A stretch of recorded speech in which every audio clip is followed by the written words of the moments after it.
moves down to perform a function assigned to a unit lower than it. And then we realize that unlike traditional grammar, we don't have anything like upward movement where a smaller unit will move upwards to perform the function belonging to a larger unit. So those are some of the issues we discussed last week. So this week we are going to continue by going further to still talk about the group and the phrase.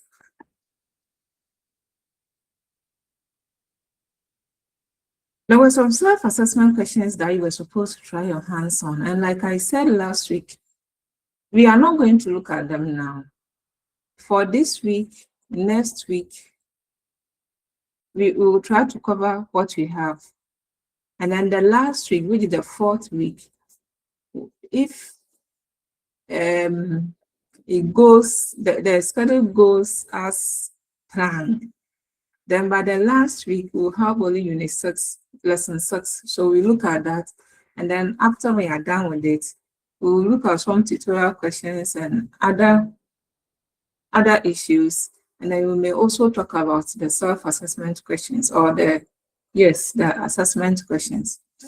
After today's lesson, I'll give you the tutorial materials so that you can read through them before the last week when we meet to look at them again. Okay, so in today's lesson, we are looking at groups and phrases as constituents of the clause.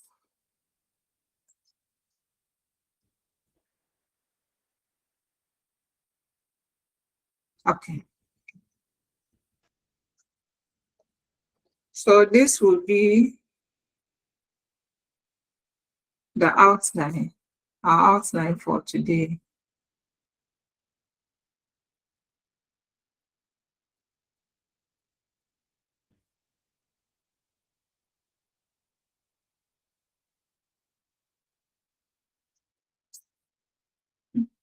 The learning outcome recommended reading will define groups, classes of groups, functions of group, phrase define, propositional phrase, and then analyzing groups and phrases.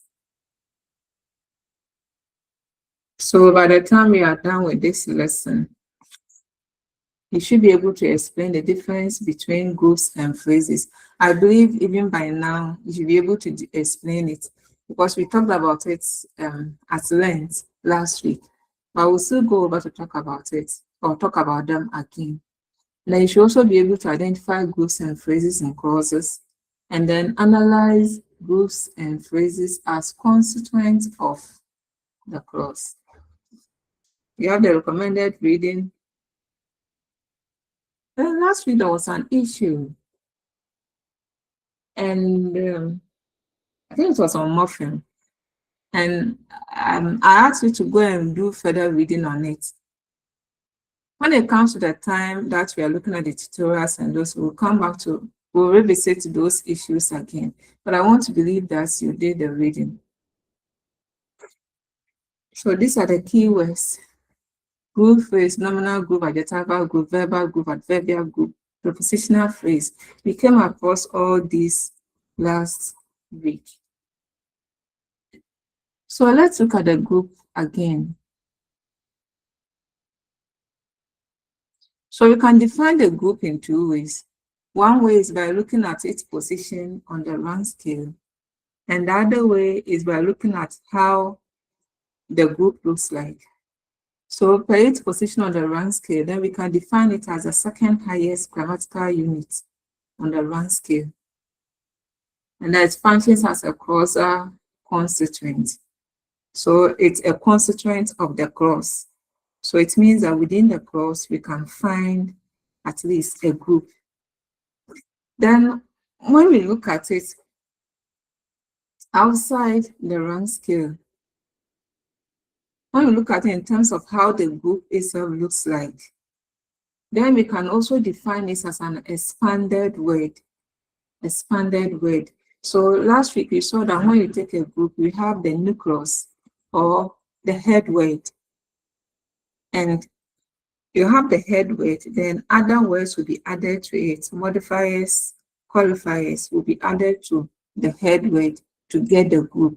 And so that's how come we say it's an expanded word, because the head word that we expand it by the addition of other modifiers to it. Okay. So we can determine the type of group. Remember I mentioned we saw 4 different types of groups, nominal group or noun group, adverbial group, adjectival group, and then the verbal group or verb group. We'll be able to tell whether a group is a nominal group or a verbal group by looking at the head word or the nucleus.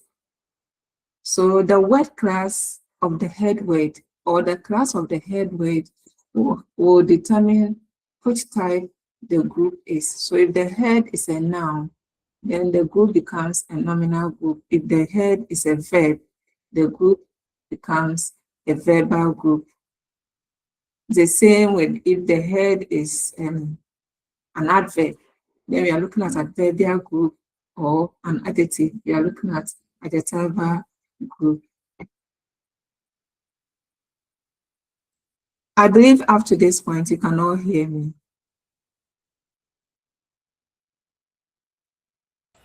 Yes, madam. All right. They have gone to a different location, so I just hope there wouldn't be issues today. All right, so these are examples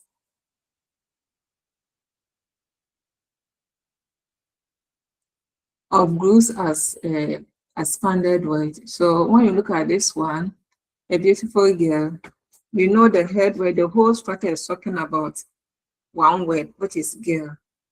And we know girl is a noun, so a beautiful girl becomes a nominal group. And we say that it's been expanded because the head word, which is girl, is one word, but then we've included other pre-modifiers. So trying to identify the particular girl we are talking about, we've included other modifiers or pre-modifiers.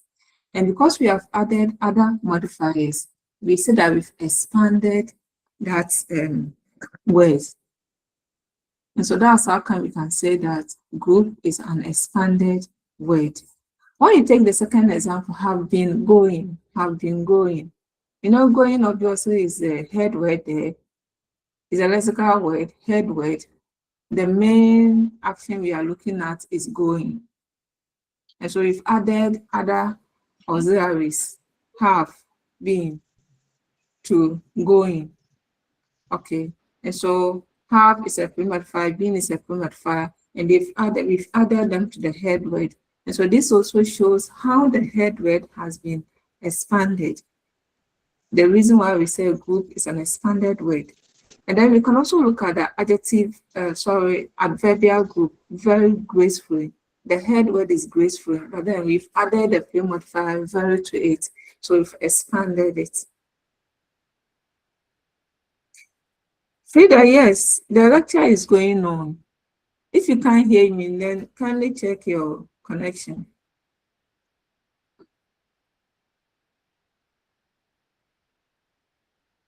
So I've already mentioned that there are 4 classes of groups: nominal group, adjectival group, verbal group, adverbial group.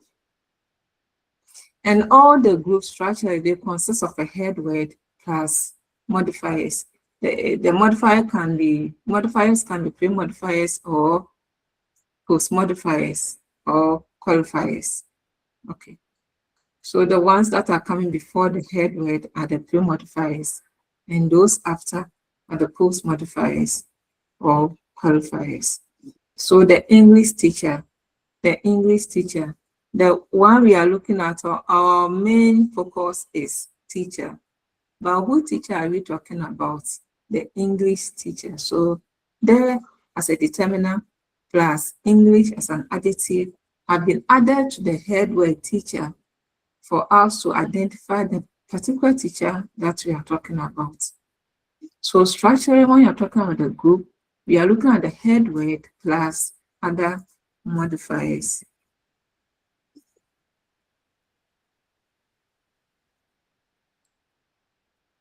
In terms of functions of a group, there are functions such as predicator, object, complement, and then adjunct. We'll be looking at them as we go along. So let's look at this example. The students asked only 3 questions. The students asked only 3 questions.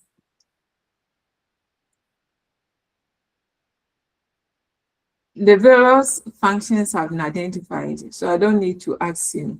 And so the student there is a subject, is a student who are performing the action identified in the clause.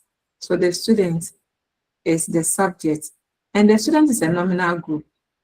The head word is student, which is a noun, plus a determiner or a pre-modifier there. And so you have a nominal group functioning as subject. Then ask there is only one verb. You see, we have the finite plus or predicator. Very soon we'll talk about it. We'll see when it is finite and when it is predicator. And then only 3 questions. It is following, only 3 questions following an action verb like we saw last week. And so here it is functioning as an object. And only 3 questions is a nominal group. Nominal group because the head word is questions, which is a noun. And then we have only and then 3 as modifiers of that head word. So we have a nominal group, whereas asked is a verbal group. So let's now talk about the phrase. So like we did for the group, when we're talking about the group, we define it in terms of its position on the rank scale and then its structure. So when you're talking about group 2 and phrase 2, you can look at it in terms of its position on the rank scale. So just like group, phrase is also the second highest grammatical unit on the rank scale, or it is the rank just below the clause, and it functions as a clausal constituent because it is a constituent of the clause. So when you take a clause, it's possible you will get at least a phrase from it. It's not every time, it's not always anyway. Sometimes what you get in a group may be a group. Sometimes it can be a phrase. Sometimes it can be a combination of a group and a phrase. But what we're saying here is it's a constituent of the clause. It is found within the clause. Then in terms of structure, we can talk about it as a reduced or contracted clause. It's a reduced or contracted clause. Let's look at the examples there. The book is on the table. The book on the table. So the actual structure, the actual sentence is the book is on the table. So if we say the cat behind the door, the cat behind the door, what you're actually saying is the cat is behind the door.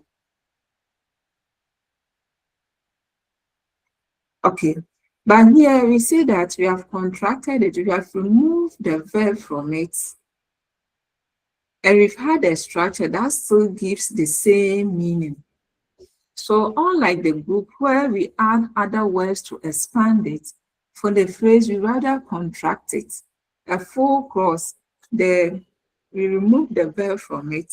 And so that's how can we say that it is a contracted or reduced clause, because the full thing is supposed to be a clause. The book is on the table. The cat is behind the door. We leave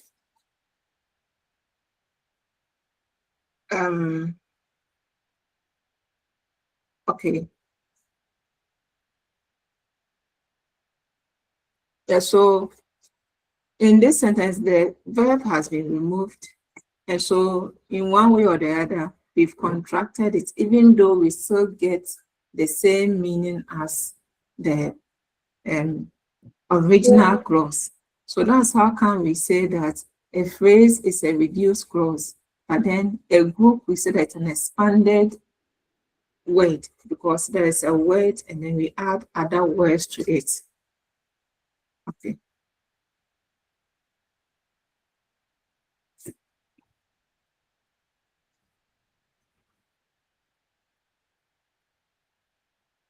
So English, like we said last week, has only one class of phrase, that is the prepositional phrase.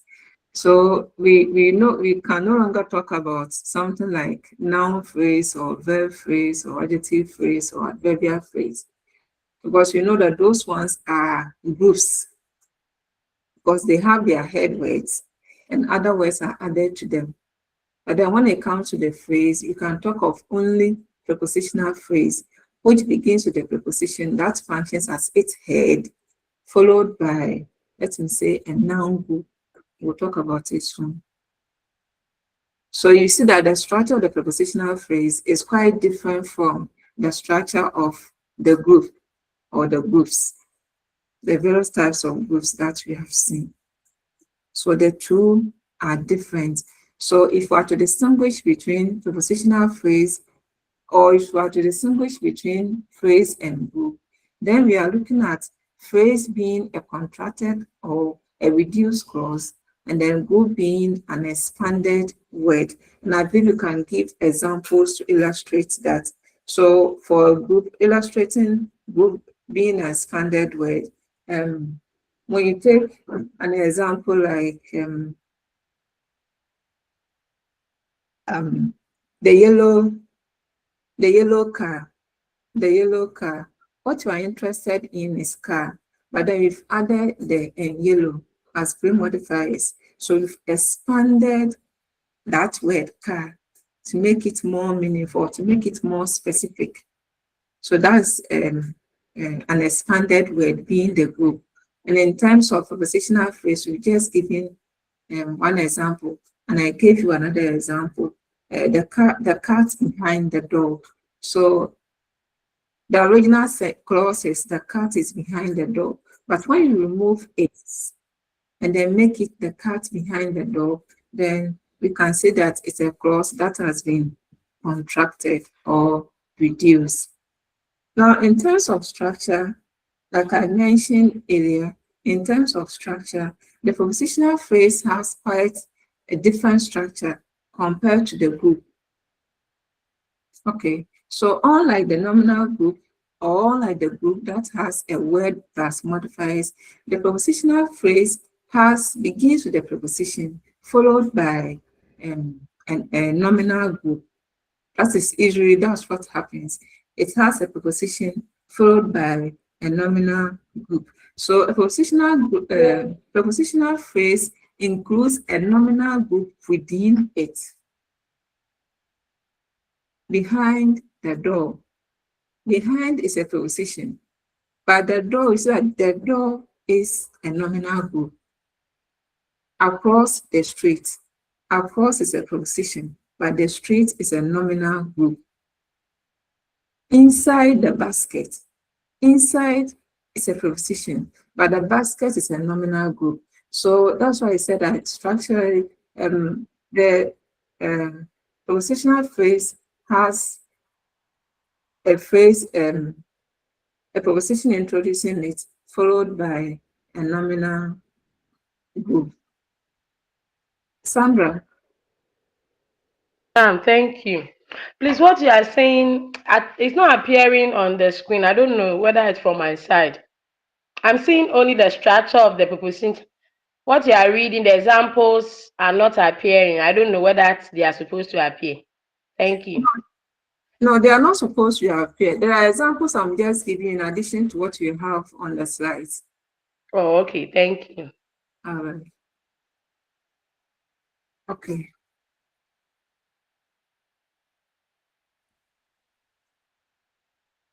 So we are still looking at the prepositional phrase. Now, the preposition which introduces the prepositional phrase is the head of the prepositional phrase or the nucleus of the prepositional phrase. Just as when you take a group, and now is when you take a nominal group, and now is a nucleus or the head of the nominal group. An adjective is a nucleus or the head of an adjective group. A verb is an adverb is a nucleus or the head of an adverbial group. When you take a prepositional phrase, the preposition is the nucleus of the prepositional phrase, and it functions like a verb. It functions like a verb that has a nominal group as its complement. That is why we refer to that preposition as a minor predicator. I will repeat that. It's Wednesday. Tuesday. Auntie Abby, kindly mute for us. Thank you. So I'm looking at the preposition. I said the preposition in the prepositional phrase, or the preposition that introduces the prepositional phrase, is referred to as a minor predicator. Why minor predicator? It is referred to as a minor predicator because that preposition functions like a verb in the prepositional phrase, and it has a complement, that's a nominal group that follows it inside the basket. So the basket is complementing or is completing that preposition. So when you take the prepositional phrase, we take the preposition as functioning like a verb. So for that matter, we refer to that preposition as a minor predicator.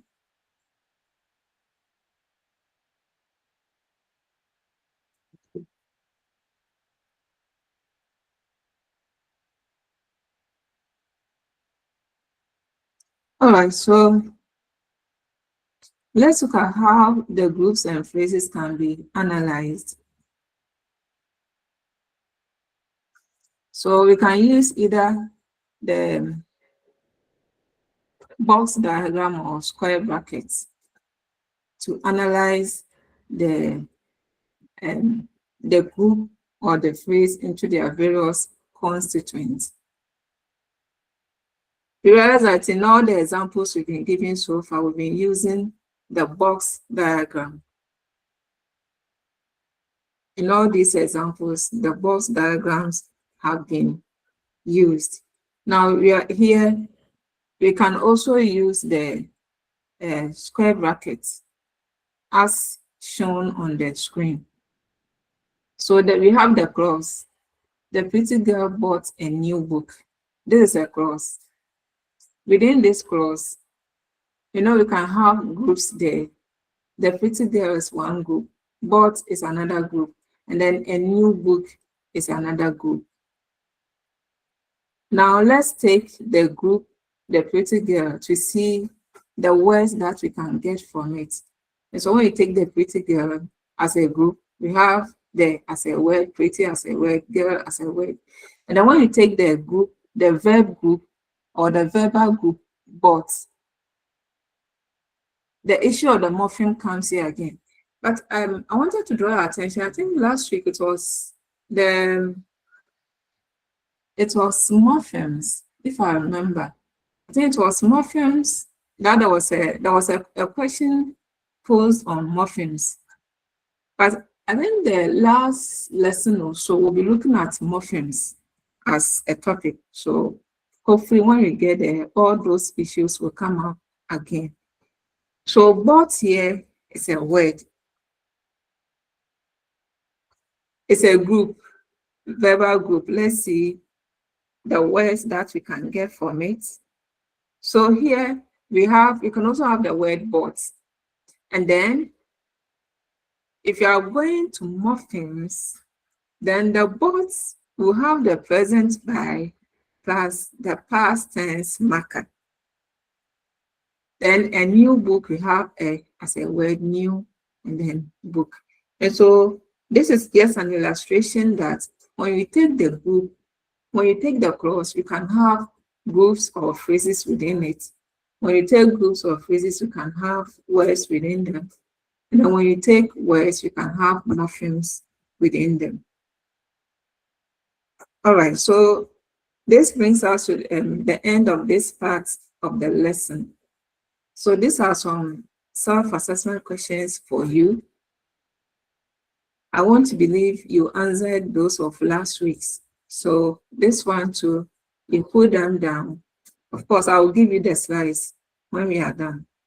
And you look at all of them against our last meeting when you revisit all these questions plus the tutorials. Okay, so before I draw down the curtain on this part, is there any question, any clarifications?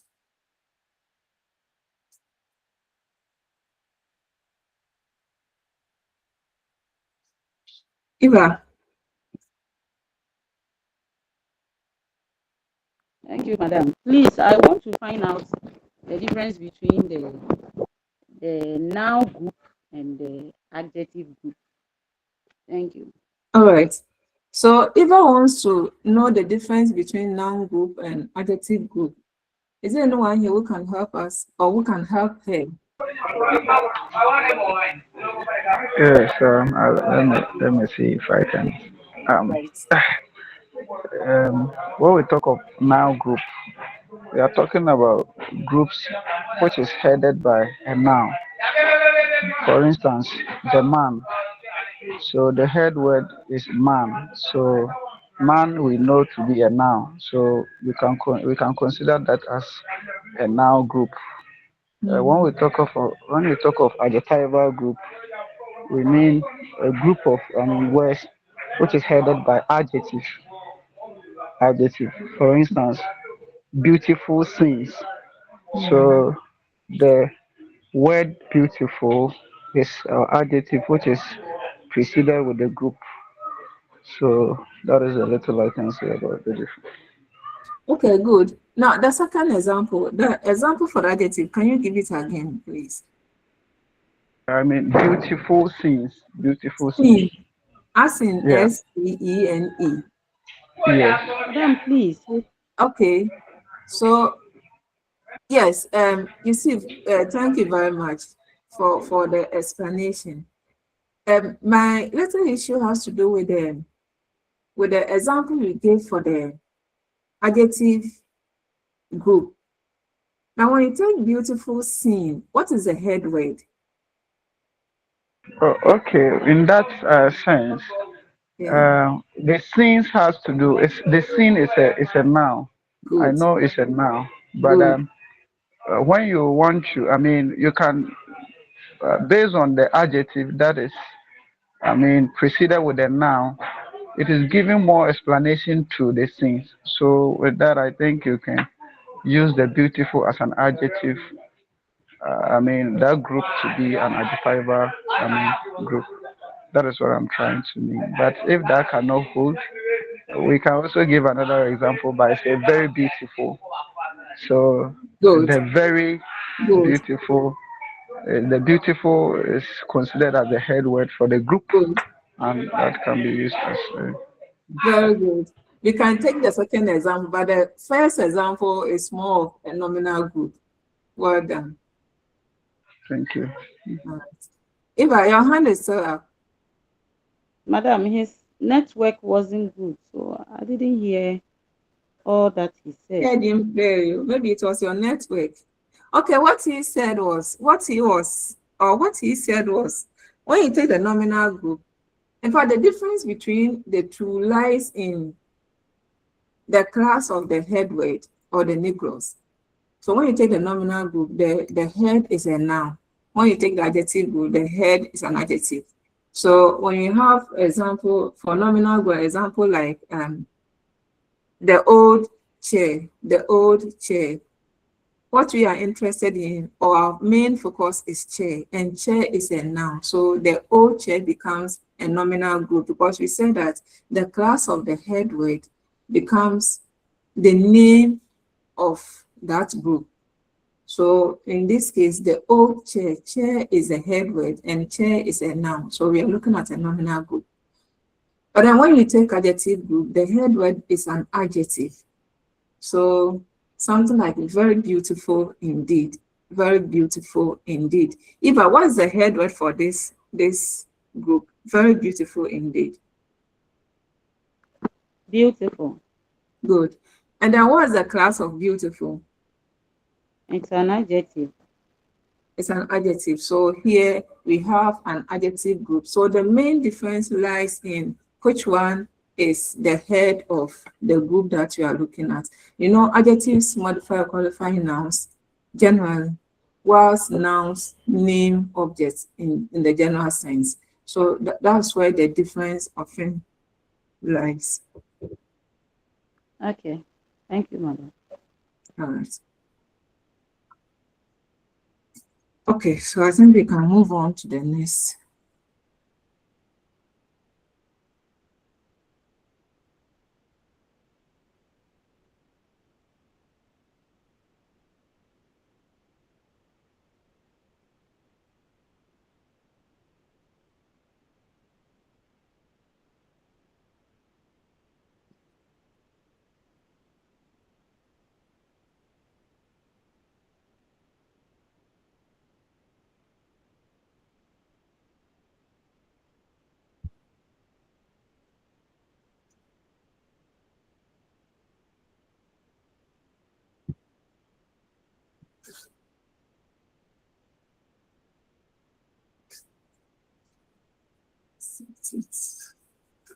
A minute, please.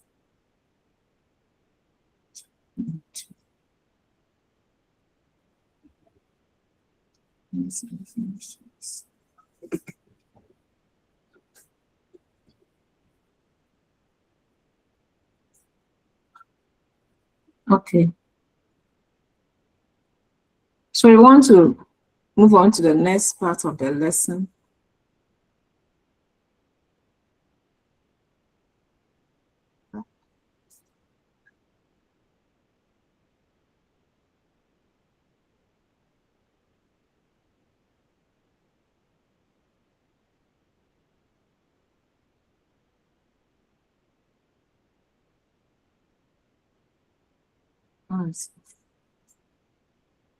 So in the next part of the lesson, we are going to look at the forms and functions of the group or the phrase and the phrase. So for this part,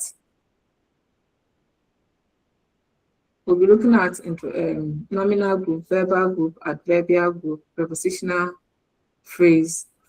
So by the time we are done with the lesson, we are expected to be able to describe the form or structure of the 4 classes of group or phrase.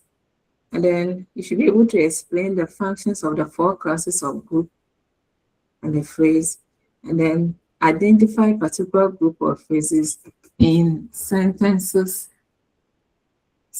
and text. So there is a reading, recommended reading. So for keywords, form, structure, function, class, if you know the meaning of these words, it will help you to better understand what you are coming to do. So we just discussed the group and the prepositional phrase.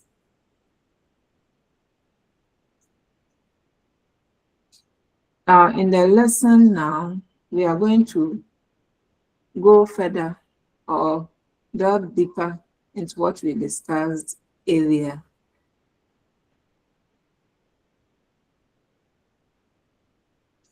Previously, or in the previous group, we saw that normally the group has the head word plus some modifiers. The modifiers can be pre-modifier coming before the head word or post-modifier. So in this part of the lesson, we'll be looking at nominal, verbal, and then adverbial groups.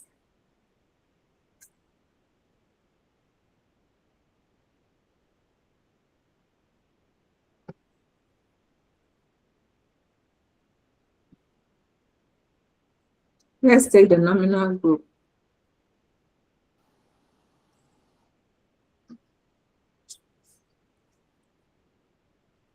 There are 6 elements in the structure of the nominal group.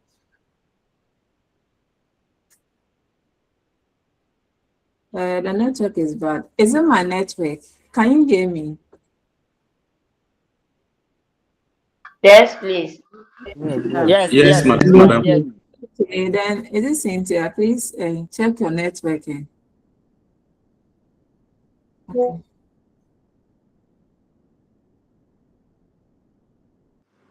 So you're Madam, looking at please, the network is also breaking for me. I can barely hear you. then it may be from your part, because most of them can hear me. It may be from your part.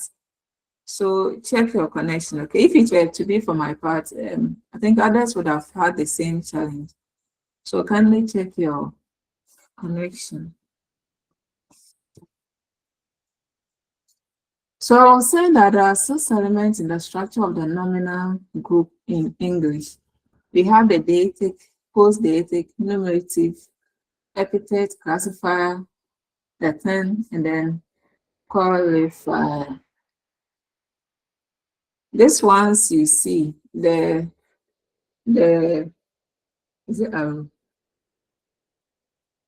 arrows you see at the end of deictic, it means followed by. So deictic is followed by post-deictic, followed by nominative, followed by epithet in that order. And all the items in the brackets are optional. All the items are optional. What it means is that when we take a nominal group, it is possible that you will have only the term. And when we talk about the term, we are talking about the head word, the main item that we are focusing on.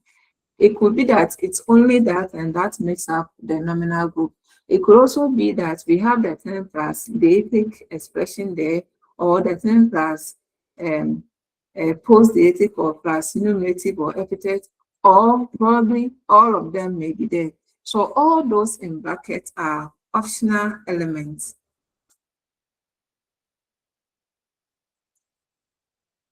Let me take a few minutes to quickly go through what each of them means.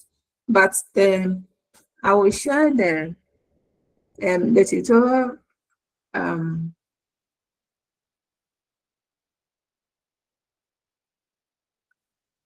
I will share the tutorial material with you. In that one, it has explained all of them, what deictic means and all of them. I will share that with you when we are done. But for now, I will quickly go through what each of them means. And sample, yes. I'll quickly go through what each of them means. And then when we are done, I will share that material with you. That gives you details of the explanations. So the first one, we said that the structure of the noun phrase, nominal group has 6 elements: deictic, post-deictic, nominative, epithet, classifier, the term, and then qualifier. When you talk of deictic expression, what do we mean? We are looking at the expression that points at something. It points at something. In other words, it tells us which thing we are talking about. So we can have words like this, that, those. All these words point to the particular thing that we are talking about. They can be specific, as in pointing clearly to the object, like this, that, those. Or they can be possessive. That is, they can show ownership, something like mine, your, his, her, our, their. So all these words point to the item that we are talking about.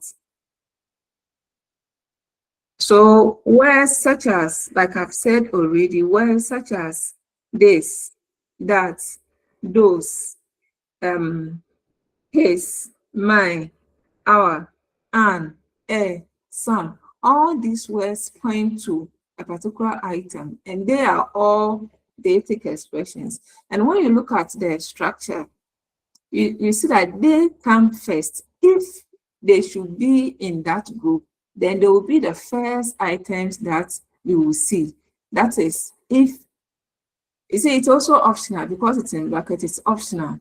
But if they should be there, then they will be the first items that we will see even before the head word. So we can have my car, his car, a car, these cars, this car, their car. So all the first words that I mentioned are all deictic expressions. They are pointing at something and they come before the head word. When you look at the structure as has been presented over there. Like I said, this is just a simple explanation I'm providing you. I'll give you the tutorial document after the lecture. It will give you more information or to explain it further or add further explanation to what I'm giving you now. Then when you take the post-deictic, so that one follows the deictic expression to still give extra information. It comes after a deictic expression and it gives further information. In other words, the deictic expression will do the pointing. Then the post-deictic expression will refine what has been pointed to, or what has been pointed to.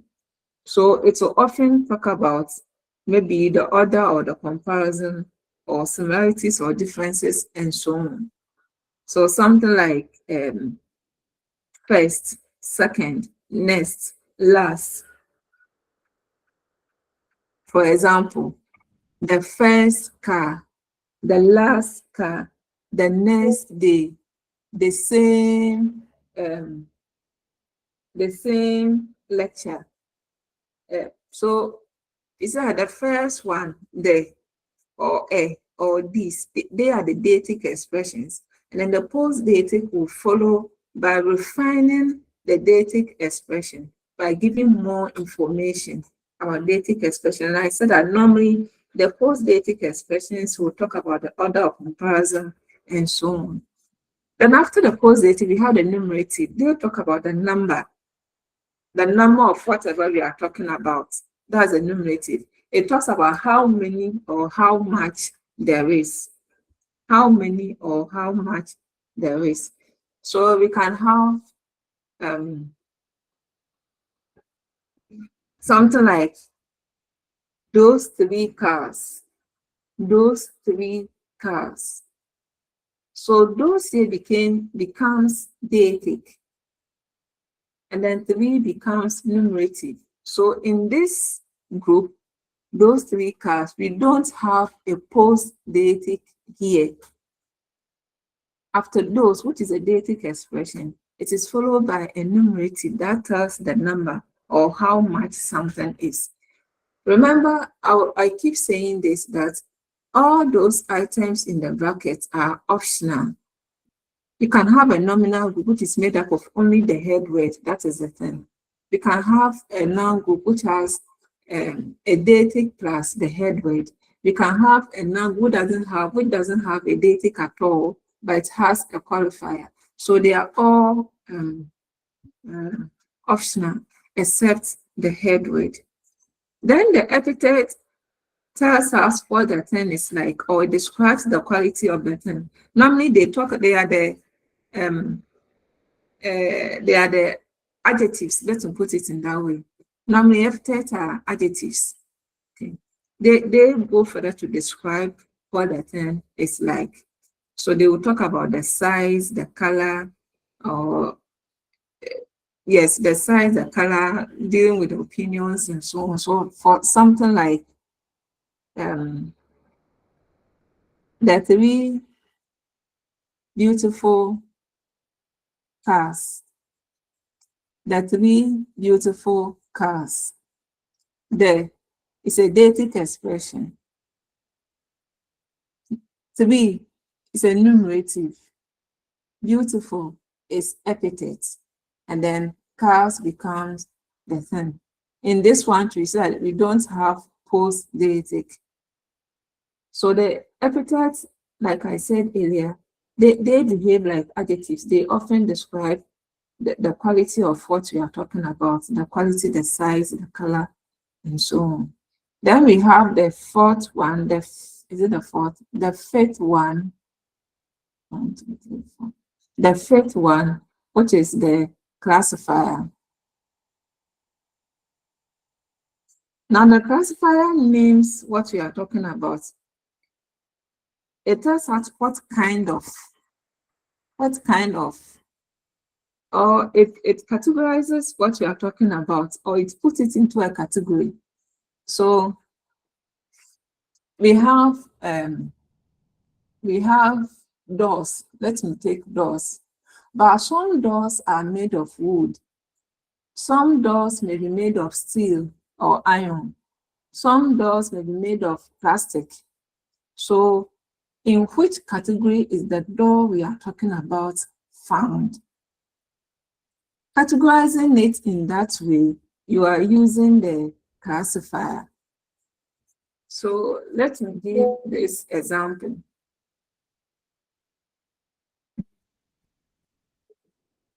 The first two beautiful the first two beautiful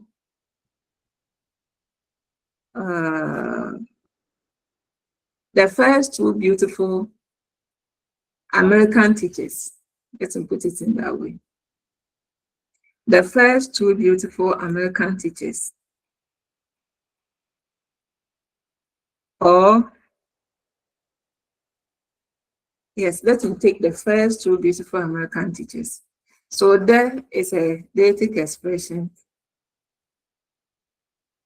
First is a post-deictic.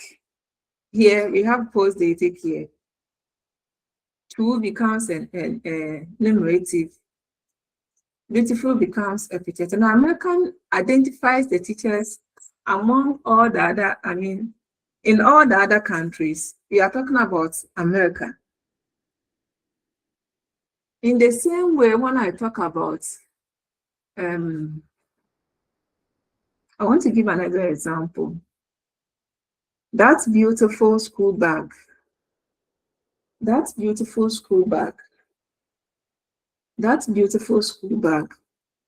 So school bag, what kind of bag? School. So I'm placing the bag within the category of the ones that are used for school. So here, those beautiful school bags, then those here becomes deictic. Beautiful is epithet, school is classifier, and then bag is the thing or the head weight.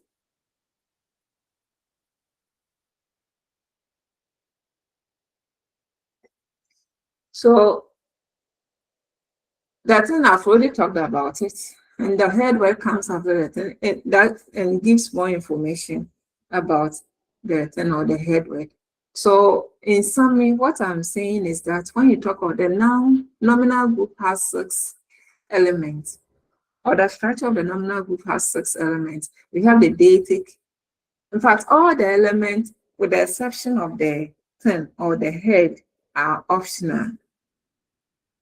So the first optional element, we have the deictic expression that points at the objects.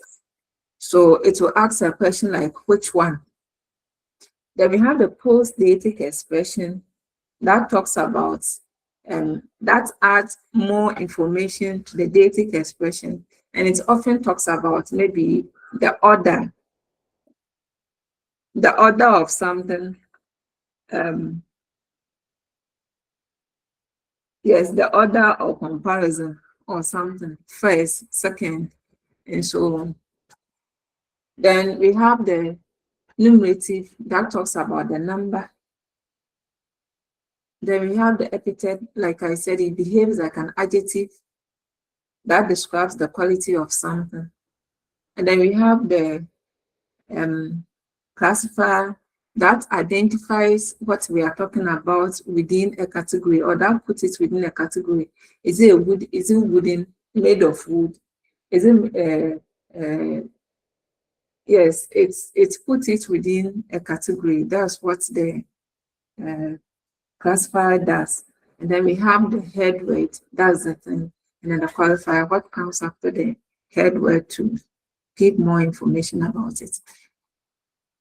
I will give you the tutorial that has further explanation on this. I'll add it to the slides. When we are done with the letters, I'll give it to your course website.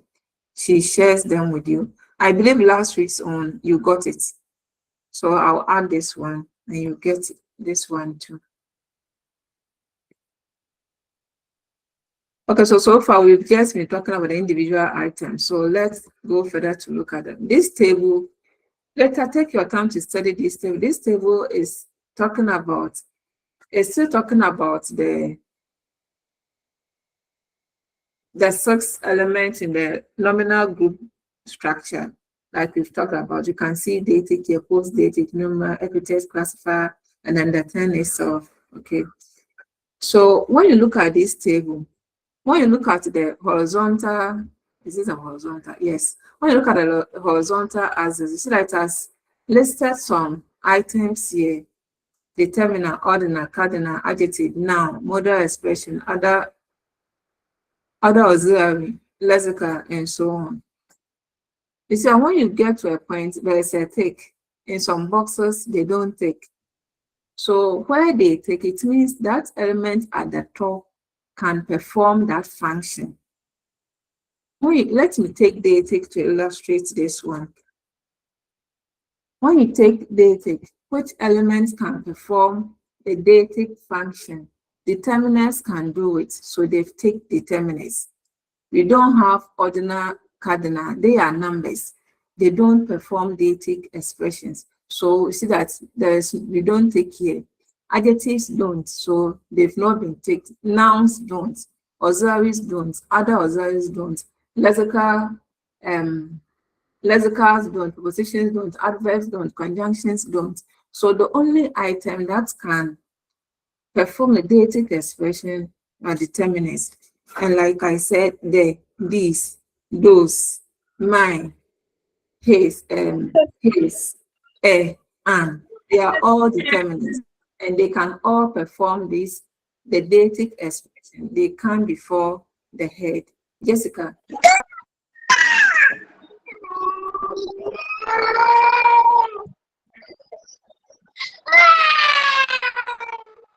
Jessica, are you aware?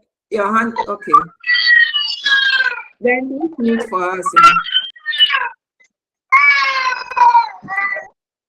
Jessica, kindly, thank you very much.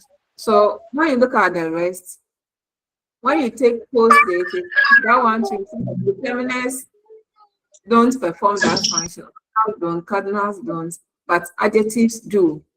So you can use this explanation to look at the rest of the table. It's your own free time.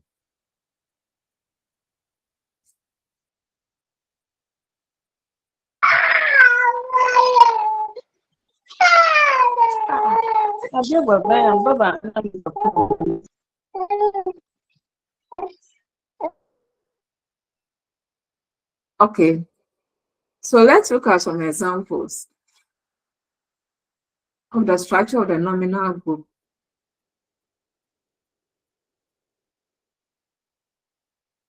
Thomas. Yes, madam. Please, I don't know whether you explained the quantifier. I didn't get that one. And on the table, we don't have it. Sorry, it's not part of the table, because remember we said that there are 6. There are 6 of them. So 1, 2, 3, 4. After everything, I think there's I'm coming. Yes, 5. And then 6. So the quantifier is the item that comes after the head word to still modify it. Okay. So they don't, it was not classified as part of it. But then when we come to the example, you see that there will be Please, quantifiers. sorry, it's qualifier, madam, sorry. Qualifier, sorry, qualifier. So the qualifier is what is placed after the head word to still talk about the head word. But it doesn't form part of the substructures that we are talking about. By the example, you see the qualifiers over there, though they don't form part of the sux. Yeah. But then you realize that if we take the main thing that we are talking about out, then the qualifier will form part of the sux. We have the deictic, post-deictic, nominative, epithet, classifier. When you put the thing aside, then qualifier. So the qualifier, like I said, what is put after the head word? So the first two boys in the room. The first two boys in the room. There is a deictic expression. First is a post-deictic expression. Two is a nominative expression. Boys is a head word. In the room becomes the qualifier. So the qualifier is what comes after the head word to explain it. I don't know if you get me. Yes, madam. Thank you very much. Madam, please, if you can kindly take it again. Akofa, come again. I'm sorry if you could kindly take that again.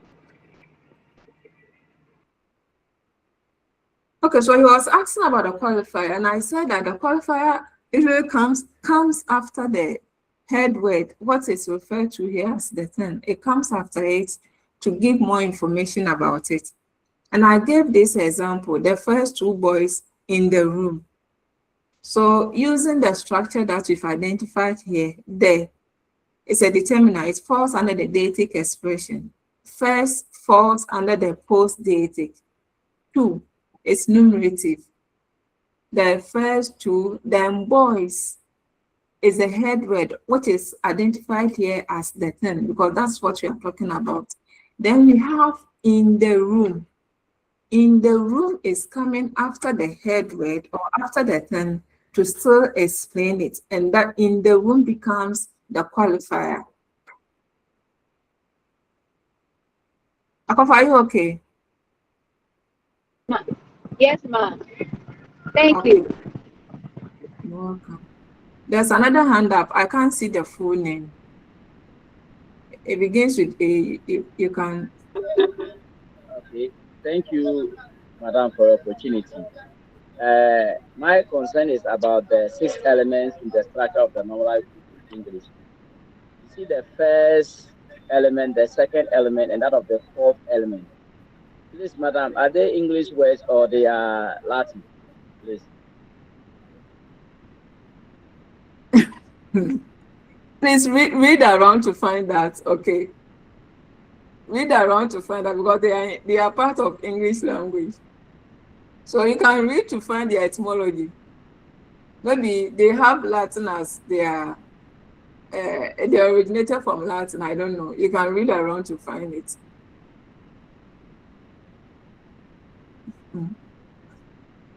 Yes, somebody, oh, the person is gone. In the room should be a prepositional phrase. Yes, it's a prepositional phrase, but it's functioning as a qualifier in the noun group.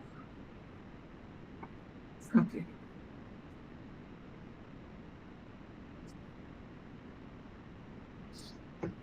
So there are about 5 examples here. We'll look at just 2 of them. And the other 3, I will leave it for you when you get the slide. You look at them. So the first example, we have the usual 3 beautiful English teachers who came here. The usual 3 beautiful English teachers who came here. There is a determiner. And here it is performing the deictic expression. It is pointing. Then we have the usual. The usual telling us, should I say how often, or the usuality of something. And it's still giving us more information about the deictic or the deictic. So usual here is post-deictic, then 3, numerative. It tells us the number. Then beautiful. Remember I said that the epithets behave like adjectives, or they are most often they are adjectives because they describe the nouns. So beautiful here is epithet. Then English. Here it is placing the yes, English, it is teachers can come from several parts of the world. Ghanaians are there, Americans are there, but in which category is the teacher or are the teachers we are talking about? So they are the English, so it's that's the classifier. Then teachers obviously is the head. And who came here? Who came here becomes a qualifier.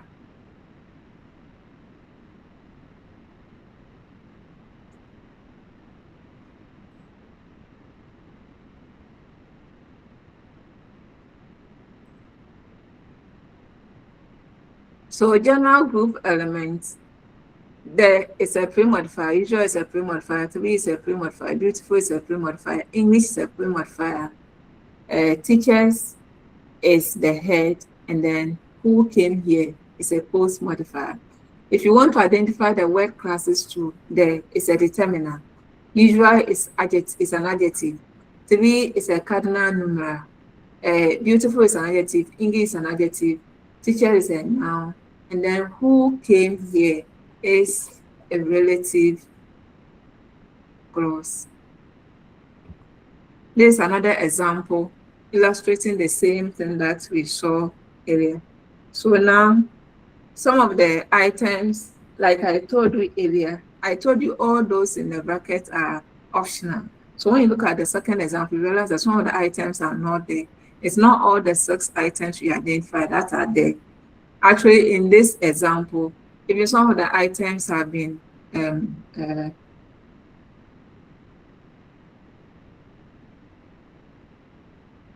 yes, being repeated. So the optional ones, some have been dropped, some have been maintained. But one thing you should take note of is what is identified as the thing. The head word should always be there. It is not optional. It should always be there. Aside that one, all the others are optional, be it pre-modifiers or post-modifiers, they are all optional.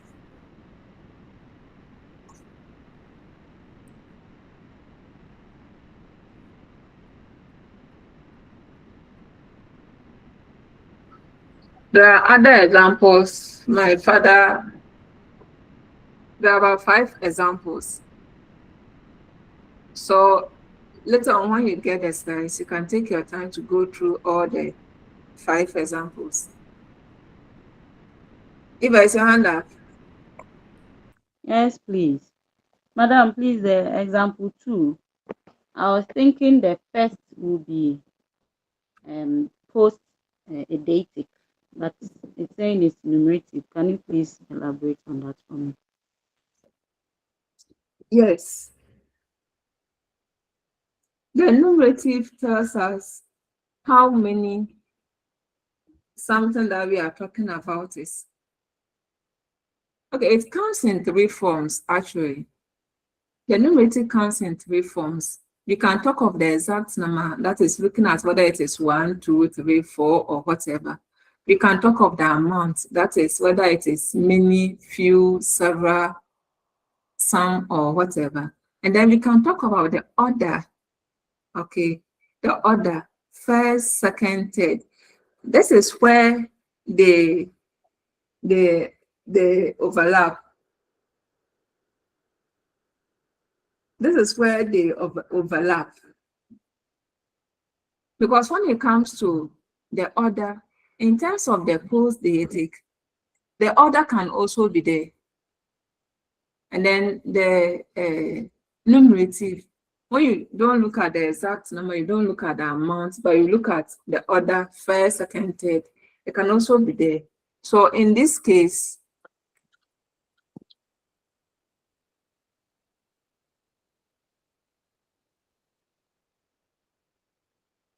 The numerative here is right. Looking at the third category, that is when you look at it in terms of order and not specific number or amount. Numerative here, the first is right, but it can also be post-dative. Either of them is correct. Okay, thank you, madam. All right. So there are more examples there for you to look at your free time. Now I want to look at the functions of the nominal group. The first obvious one is the subject. Those young girls are from Holy Child.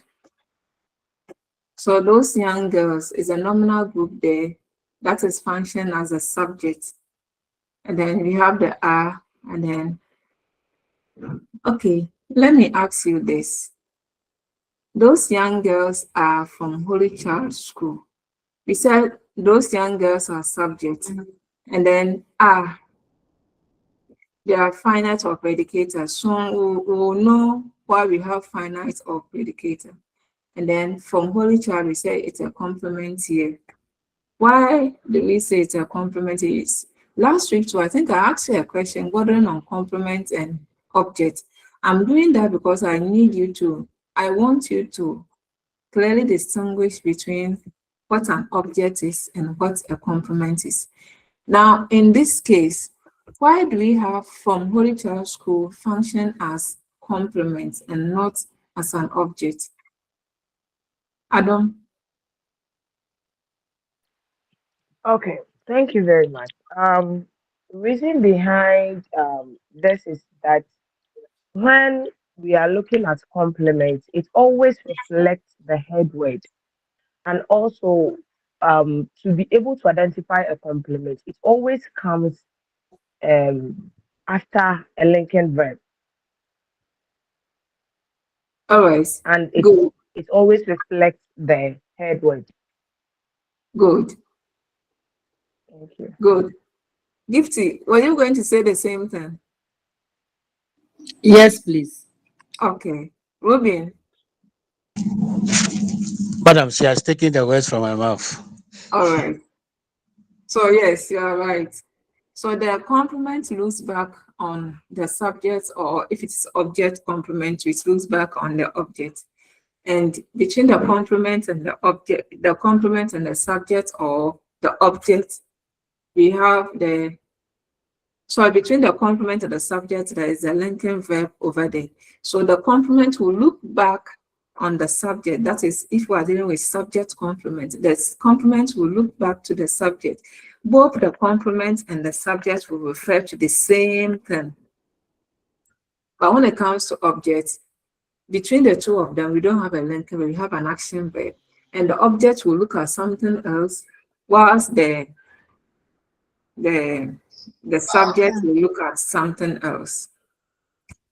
We'll be looking at more examples soon as we go along. Maxwell.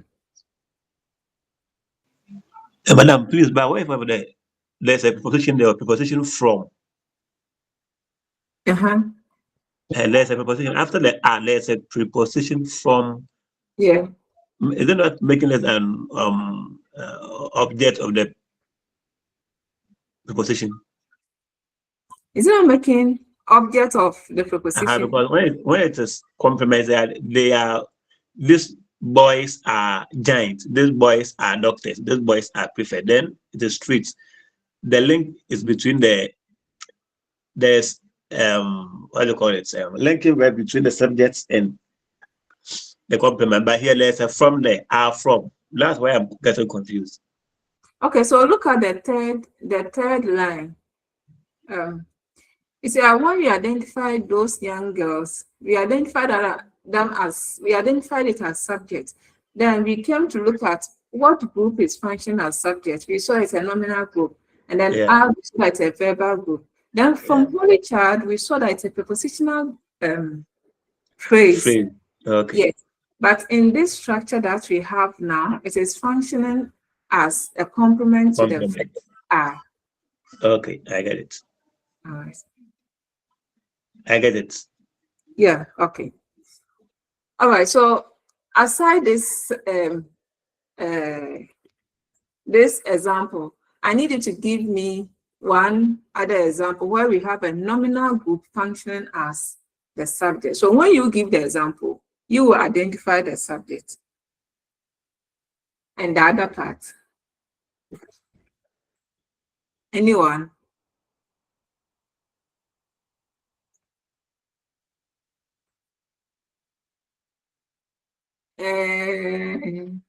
Maswa, your hand is still up. Are you aware of it? Okay. Then let's give it to, is it Adam? Adam. Okay, thank you very much. My sentence will be the hunter killed the lion. Okay. The hunter killed the lion. Okay. So the hunter will be my subject. The Mhm. killed will be my predicator, and the lion will be my object. Very good. So the hunter killed the lion. In terms of rank, on the rank scale, where will you place this, the whole structure, that the hunter killed the lion? This is not to Adam On alone, the to all of you. on the rank scale, this is a clause. Good. I understand it. And then we said that, don't answer this one, it's for all of you. Okay, We sorry. said that within a clause, we can identify groups or phrases, or let's put it in that way. Within a clause, can identify at least a group or at least a phrase. And then within the group, can identify words. So we've identified the whole structure. The hunter killed a lion as a clause. What are the groups in that clause? What are the groups making up that clause? The hunter killed. Did you say a lion or the lion? The lion. The lion. Okay, so what are the groups making up this clause? Eva? We have the hunter being the nominal group, killed being the verb group, then the lion, another nominal group. Thank you. Good. Now, there's this hand that begins with P. The full name is not showing. Patience. Yeah, Mama, yeah, that's what I wanted to say. The hunter is a nominal group. Okay. Yes, good. as my sister said, the same thing, yes. Good. Also, identifying the word, it's quite easy. The word is quite easy. So I wouldn't ask for the word. Okay. You see. Okay, I wanted to talk about the morphemes, but if we are not Go ahead. Okay. So I mean the hunter killed the lion. We have there to be one of our morpheme. The hunter is also the morpheme hunter morpheme killed. Killed, we have the present tense kill, and then we have the past marker, and then another and then lion. So looking at them, we have the 1, 2, 3, 4, 5, 6. So we have 6 morphemes in the sentence. All right, good. But I'll take you back to the hunter. Is it really made up of one morpheme? Okay, the hunter it has 2, right? It has 2. We have the hunt, that is the verb aspect, and then the nominal marker making it hunter, that is the Good. noun. Yeah, so it's let's say 7, right? Let's take it as 7. Good. Okay. All right, so we move on. Let's look at the nominal group function as an object. So in this case, we are expecting the nominal group to come after an action verb if you have to compare it with a complement. So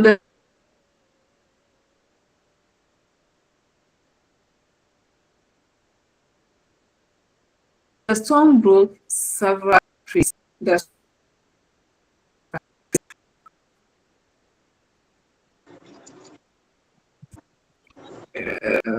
Please, a minute.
Hello.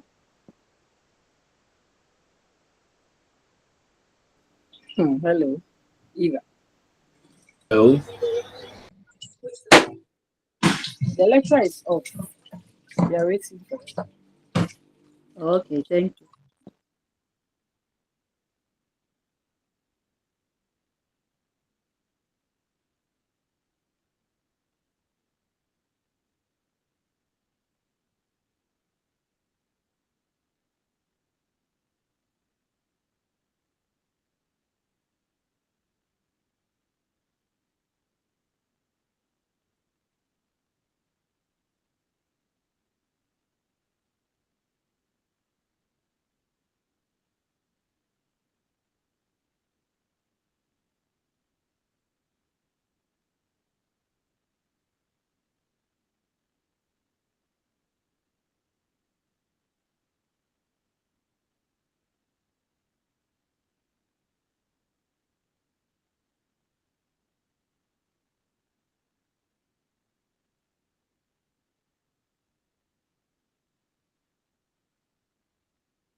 Oh, hello. Hi. Hello, madam. We are waiting for Oh, I'm very sorry. Very, very sorry. Sorry. I had to pause for a few minutes to answer your call. Sorry about that.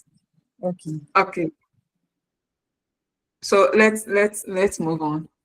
So I had this. Was I asking a question?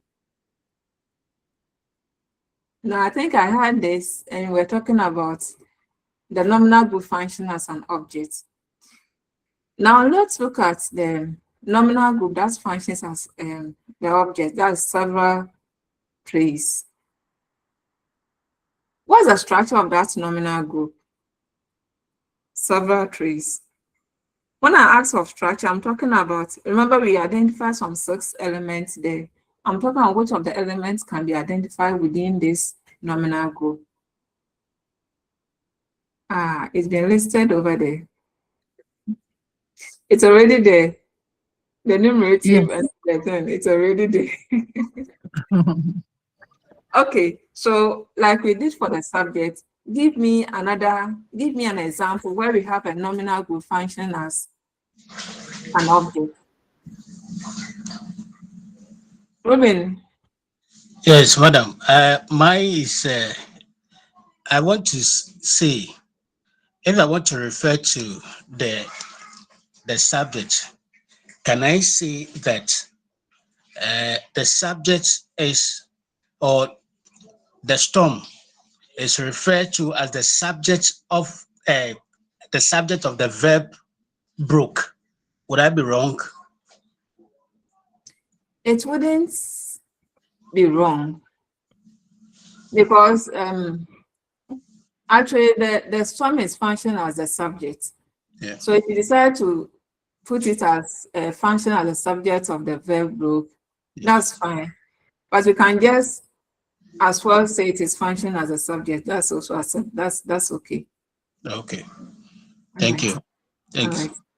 So my question still stands. Anyone who is ready with that, give me your own sentence clause within which you have nominal group function as an object.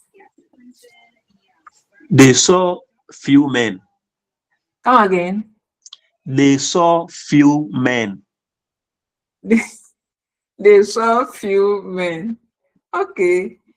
Partner closely after the first example. That's fine. So which one is a nominal group that is function as object? Few men. Good. Can we have another one? Anyone to give us the last one? Gifty. Okay. Gifty. Let's give it to Linda. It's now that I've seen Okay. Linda's hand, so let's give it to Linda. Okay, no problem. All right, thank you. Hello. Yeah, Linda. Okay. Please, the teachers caned the people. Okay. So the teachers be my nominal group, caned verb, and the people's nominal group. Okay. So tell us the functions.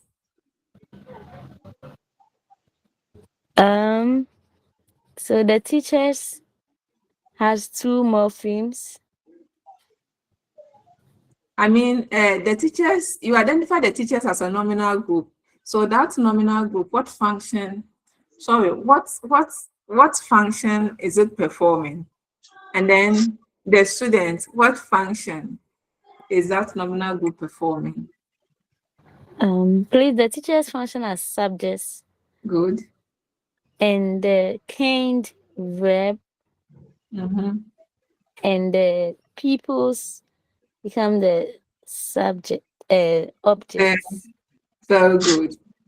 So the teachers is a subject, can becomes a finite or a predicator, and then the pupils becomes the object. Good. Okay. You see, do you want to give another example? Or it's a question? Yes, madam, I want to give an example. Okay. The lecturer facilitates sentence and its parts. The lecturer facilitates sentence and its parts. The sentence and its parts. Okay. So you have given, so you know the next question I'm going to ask. So let's see. All right. I mean, the lecturer is the nominal group functioning as subject. Okay. Facilitates it's a verbal group functioning as predicator. And then we have sentence and its part, nominal group functioning as object. Good. Good. I think you're okay. Thomas. Yes, madam. Yes. No, I have a question. Okay.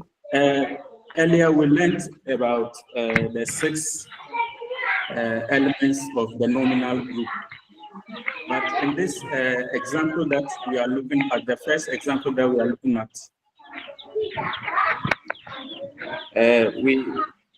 the example is the storm broke several trees in our school. And under Rosen that they have given another element, I don't know whether it's also considered as an element, something like event.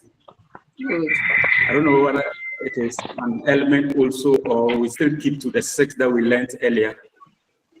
Okay, so when you look at it carefully, you realize that broke is not part of the nominal group. Broke is a verbal group. So we are looking at 3 groups over there. We have the storm as one group, broke as one group, then several trees as another group.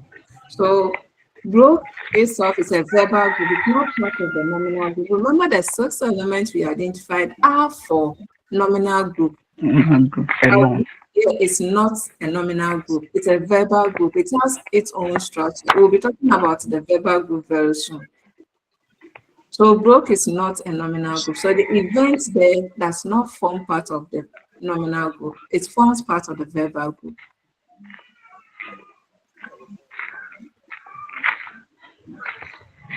Is it right there?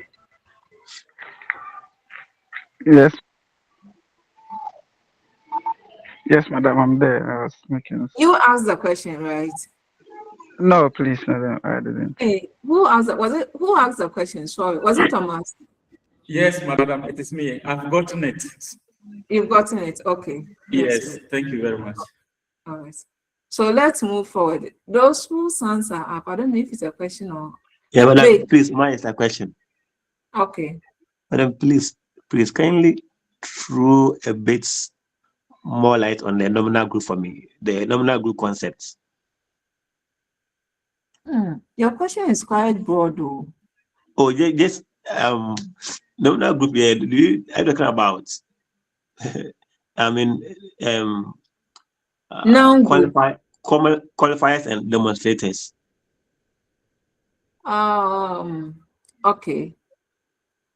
I'll come to you. Vic, is it Victor or Victoria? I'm not sure. Is your own also a question? Victor? Yes, please. Yes, please. Okay, let's hear that one too. Yes, with the structure example, the examples that we have in our school being grouped as a qualifier. So earlier on, I didn't really get the concept of qualifier. I didn't really get the concept of qualifier as part of the functions. So I want to ask if it is still part of the 6 group, because when we were counting, qualifier made it 7. Okay. All right. So I think I will add it to Maxwell's question, and then I will address all of them. So Maxwell, Victor, whilst I'm addressing Maxwell's one, your own will come in. Maxwell, when you talk about nominal group, what we said was that the nominal group is the group that has a noun as its head word. Oh, okay. Remember, we said that a group is an expanded word. So we have the main word, the head word, and it has other words attached to it just to make the head word specific. So we have something like the tree or the 2 trees, the old burdens. Our interest is in burdens, but then we've added the old to burdens to make burdens specific for us to know the exact burden that we are talking about. That's a group. We expand the word just to make the word more specific. But then when that expanded word, that word that has been expanded is a noun, then we are looking at a nominal group. If that word is a verb, we are looking at a verbal group. If it's an adjective, we are looking at adjectival group. So the nominal group is a group that has a noun as its nucleus or its head word. That's a nominal group. Okay. Then we said that when we take the structure of a nominal group, Victor, now I'm coming to you. When we take the structure of a nominal group, you can look at least 6 elements. We identify the dative, we identify post-dative, we identify a numerative, epithet, modifier, the term, and then there's a qualifier. So if we take the term out, which is not in brackets, remember we said that everything that is in brackets is optional. So let's say we take the term out, which is not in bracket because the term is constant. Okay. Then after the term, whatever comes after the term or after the head word, to give more information about the head word is what we refer to as the qualifier. Okay. So the 2 boys in the room, there is a deictic expression, or it's a deictic. The 2 is a numerative. Boy is the term. Then after the boy, is there any other element that still describes the head word before the verb comes? If there's any other element that comes after the head word before the verb, then that element becomes the qualifier. And the qualifier can be a clause, it can be a prepositional phrase, it can be anything. Okay, but when it comes after the head word, then it is classified as a qualifier. Hello, madam. Yeah. The nominal group, that this has to do with noun phrases. Victor, were you around last week? Well, it's Maxwell who asked the question, but my hand is up It was because Maxwell. my hand is up because Who asked whether who mentioned noun phrase? Maxwell, that's Maxwell. Okay, Maxwell, what was your question? I say the nominal group, that this has to do with noun phrases. Maxwell, were you around last week? No. So we got to know from last week and even beginning of this lesson that now we've seen that in English we have only one phrase, which is prepositional phrase. Oh, okay. The rest that in traditional grammar we refer to as verb phrase, noun phrase, adjective phrase, adverbial phrase, they are all groups. And so yes, if I have to, for you to understand it, I will say that noun group is what we traditionally refer to as noun phrase, if that will make you understand. I get it. Are you okay? Yes, please. Okay. Victor, I'm back to you. And to add to what you just said, the noun group to him is the nominal group. Yeah. All right. So I'm particular with the counting of the structure for the nominal group. So I want to ask if 10 is counted as part of the 6. If not, the counting, the number we should have for the structure should be 7. Okay. Now let me use the table. Let's allow the table to answer that for, why isn't this? Let's look at the table. You know, the table summarizes everything that we have done. So per the table, the qualifier isn't part of the structure. Okay. Per the table, we have dative 1, post 2, numeral 3, epithet 4, classifier 5, then the thing being 6. So per the table, 10 adds up to make it 6. And then whatever comes after the 10 is the qualifier. Then per the table, the qualifier will not add up to, doesn't form part of the 6 elements per this table. Okay. So when you are looking at the 6 elements, you are looking at dative, post-dative, numeral, epithet, classifier, and then the 10. And please take note that, in fact, all of you take note that the order in which these have been listed are the order in which you will see them appear. Even though not all of them will appear at a go, those that will appear, they will all follow in that order. There will not be the situation where numeral will come before dative or classifier will come before post-dative and so on. Dative will come, post-dative, numeral, epithet, classifier, and then the 10 in that order. Remember in adjectives, the traditional grammar we've been teaching, we said we have order of adjectives. Do you remember? Yeah. Yes, and I know most of you have been teaching that. So it's like it follows a certain order.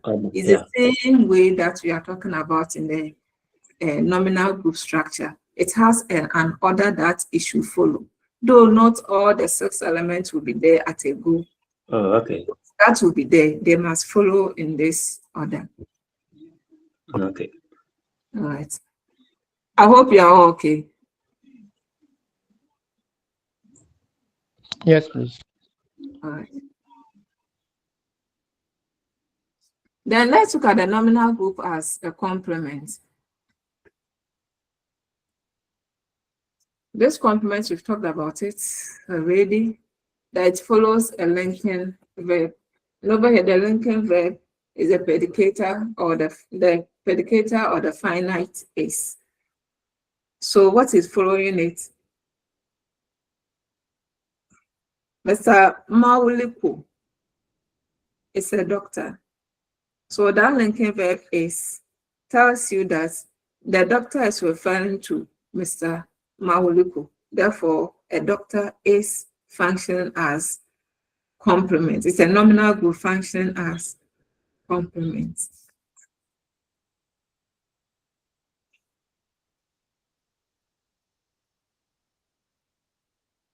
So when you want to look at the structure of a doctor, then we have A, and then doctor, A being the deictic, and then doctor being the term.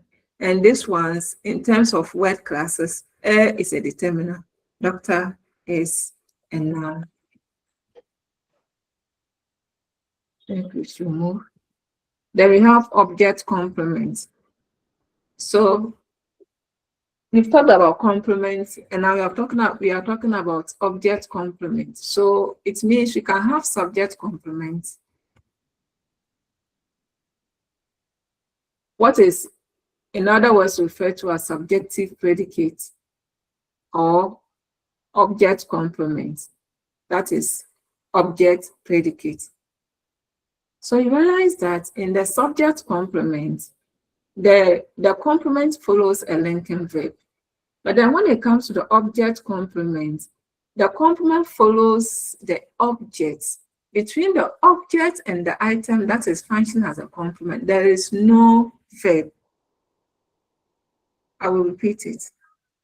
You realize that in the situation where we have the nominal group function as the subject complement or subjective predicate, that group followed a linking verb. So after the subject, there's a linking verb before that group will follow to function as a complement.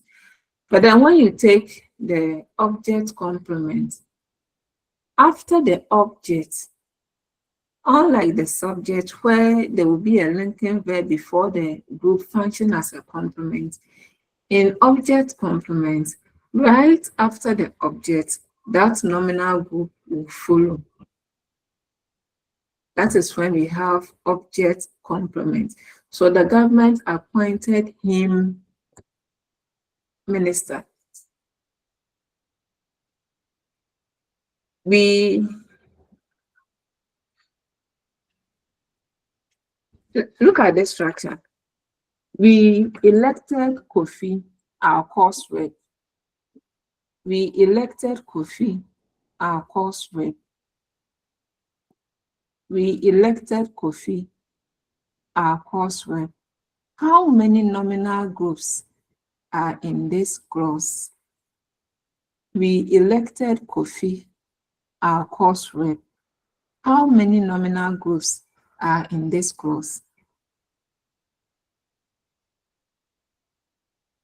Gifty. Please, 3. We Yes. have the first one is we, and then Kofi, and then our course rep. Good.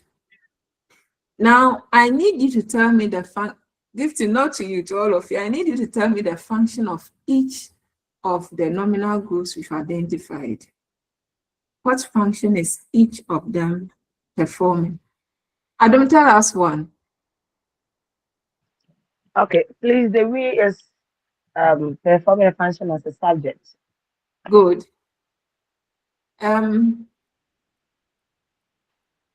There's a name. Hannah.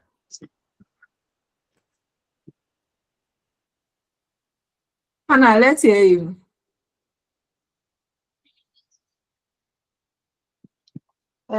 Madam, Yes. course rep is function as object complement. Object complement. Okay, we'll come back to ask you why it is object complement. So we have one more. And Kofi as the object. She has given it. Okay, so Hannah, why do you label Kofi as object and then our course rep as object complement? Madam, please, our course rep is referring to Kofi.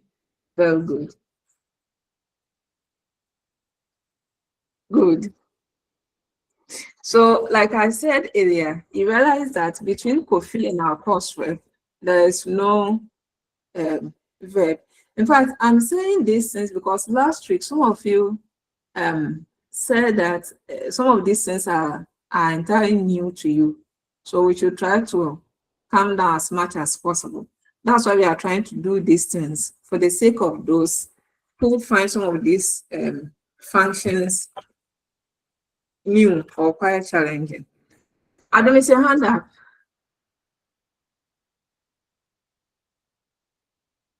Okay, maybe. Sorry, ma. Sorry. Oh, no problem. There are complements of a preposition. So in this case, in fact, remember that we've talked about complements. This is the third time we are mentioning complements. We talk about subject complements, object complements, and now we are saying complements of the preposition.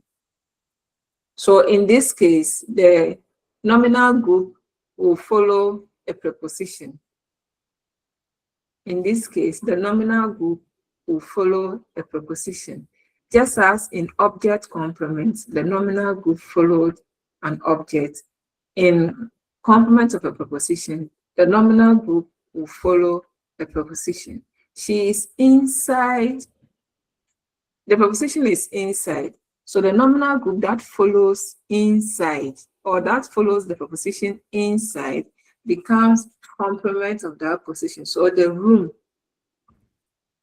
follows the preposition inside. So the room becomes complement of the preposition. We live across the street. We live across the street. So live here or live here is a preposition. Sorry, across is a preposition. So the street follows the preposition across. Therefore, the street functions as complement of the preposition across. I hope you are not confused. Gifting. Madam, please. I want to know if complement of a preposition is the same as object of a preposition. I don't know whether you understand what I'm saying. Okay. Can I get anyone to help us? The hand that is up, I don't know if it's...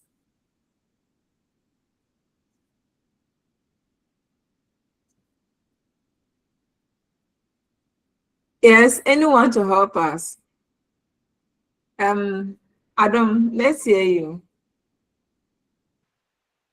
Madam, please, I'm trying. Okay. Okay, to my understanding, when we talk of the object of a preposition, the complement of the preposition, sorry, she asked of object complements, right? Or No. Gifty. Yes, madam. Please repeat your question. Yes. What you are teaching us as a complement of a preposition. In fact, I know that to be object of a preposition. That's what I know. So I want to know whether it's the same thing. I know that function of noun. For example, if it follows a preposition like inside, then the room will be object of the preposition inside. But now you are introducing a new concept to us. You are saying that the room is rather a complement of the preposition inside. So I want to know whether the terms are the same, complement of a preposition and then object of a preposition. I want to know whether those terms are the same. Thank you. All right. Adam, do you still want to take it? Ma, please continue. Okay. All right. So gifts before Dora. Dora, is there a different question or on Gifty's question? No, I want to. It's on Gifty's question. I want to try and see if I can answer it for him. Hello? Yeah, please go ahead. Hello, please, can you hear me? Yes, I can. I was rather thinking that you rather ask that is referring to the subject, because the subject is the one that is in the room. So can it be the same as subject complement, the complement of a preposition? That's how I am seeing it, because the question is, the sentence is she is inside the room. So who is inside the room? It is the she, which is the subject. So my lesson is this one also the same as subject complement, because that's how I see it, as an example of a subject complement, or probably Okay, so yours close is a to different question. example of. Sorry? So yours is a different question. No, like I'm building on her own. Okay, okay. So I'm saying that I'm rather seeing it to be quite close to subject complement, because it is referring back to the she as the one inside the room. So for me, I'm seeing it as I'm seeing that subject complement and the complement of a preposition are quite close. The only difference is that in the subject complement, you don't see a preposition inside, like inside the complement. You see a linking verb only. But with the complement of a preposition, you see a preposition. Okay. So let me start from Dora. See, look at the part that has been highlighted. It is not the whole prepositional phrase that has been highlighted. The highlighted portion is the nominal group within the prepositional phrase. It is that one that we are finding the function for. Okay. So she is inside. The structure we have now is she is inside. So what we are looking for the function for is the room. Okay. Now, was it Gifty? Gifty wanted to Yes, find out yes. whether prepositional complement of preposition and object of preposition are the same.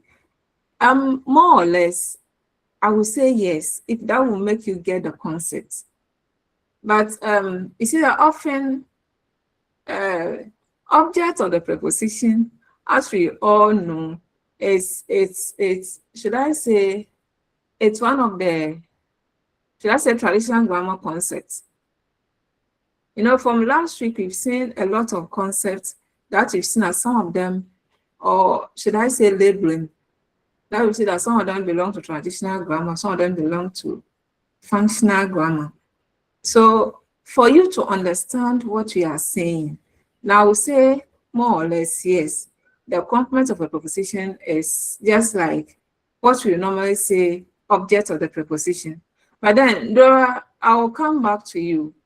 The part we are looking at is not the whole prepositional phrase.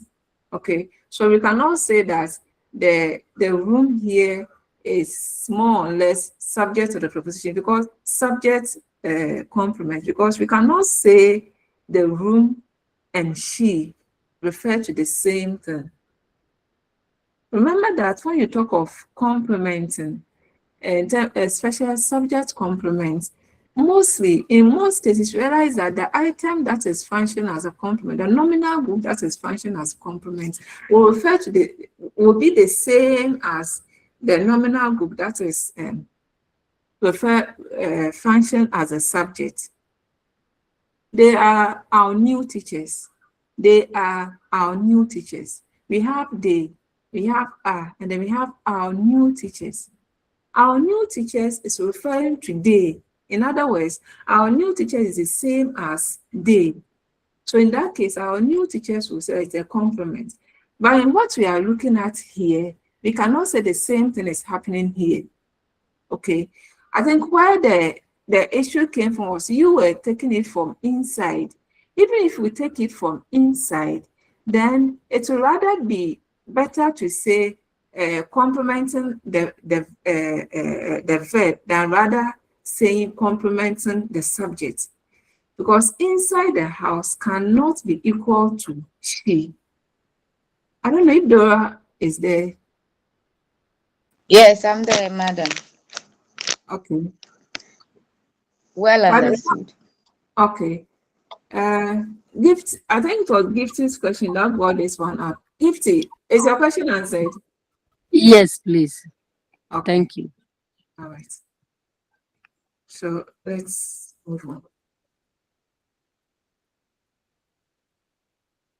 So we want to look at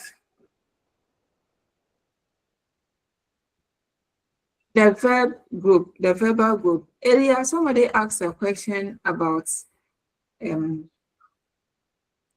this event, whether event is part of the structure of the nominal group. And I said that event does not belong to nominal group. Here, we are looking at the verbal group. So now you're going to look at the verbal group to see its structure, how it is. So we are done with nominal group. All the 6 items you identified, they belong to the nominal group. Now we've moved from the nominal group, we are moving on to look at the structure of the verbal group. Dora. Yes. Yes, but please, I didn't hear anything about apposition. I don't know. Okay. As the nominal group. Yes, please. Yes, those functions are there. But I would advise that for this course, we stick to what we have here, okay? What has been given here, okay? Where we can have Mr. Mills, comma, our new teacher, comma, is it not that one you're talking about? That's the position, right? Yes, the apposition, yes. So once it doesn't form part of what has been captured here, let's leave out that one. Let's focus on what we have here. Okay. Okay, thank you.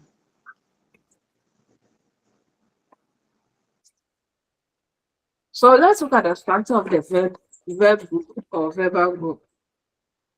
So that structure too has a finite plus auxiliary plus event. The event, somebody asked about events in the previous slide. The event refers to, let me say, the main verb or the nucleus of the verbal group or the head word of the verbal group. That's the event. When you're looking at the nominal group, realize that when it comes to the thing or the nucleus, it should always be there. It is compulsory. It is not optional. It cannot be taken out. So when you are looking at the verbal group, it's the same thing. The final, we have the structure can be finite plus auxiliary plus event, but finite is optional, followed by auxiliary is optional, and then event is compulsory. So in a verbal group, we should have at least the event, which is the head word, which is the nucleus of the verbal group. Now, the first item of the verbal group marks tense, or it shows modality. So when we say it marks tense, it helps us to know whether something is happening now, or it has happened already, and so on. And it also shows it actually shows modality. Sorry, it also shows modality. Now, the second one, which is the auxiliary. The auxiliary, the one that is marked as auxiliary does not mark tense.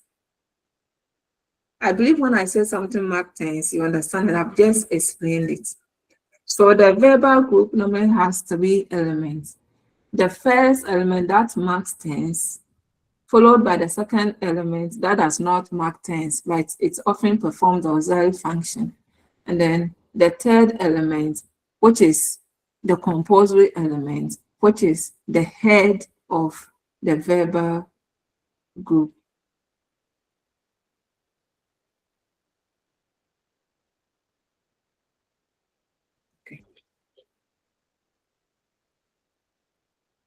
So let's look at this example.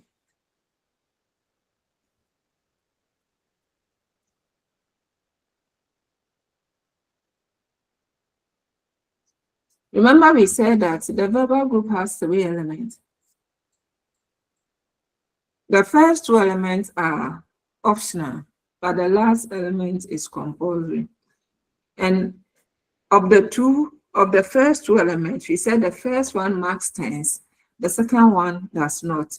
It only performs the auxiliary function, or it helps, or it is a helper. Let me put it in that way. Okay. So in this example, has been eaten, has been eaten, has been eaten. It's a verbal group. In fact, when you talk about a verbal group, we are talking about a group of words built around a verb. That's what you mean when you talk about a verbal group. A group of words built around a verb. So all these words has been, they are all around the verb eaten. That's the main verb. That's the head word, which is referred to as the event. So in the verbal group, which has 3 elements, finite, auxiliary plus event, the first one shows the tense or the modality. The second one functions like a helper. And the third one shows the actual event, what is actually happening, the action. Maxwell.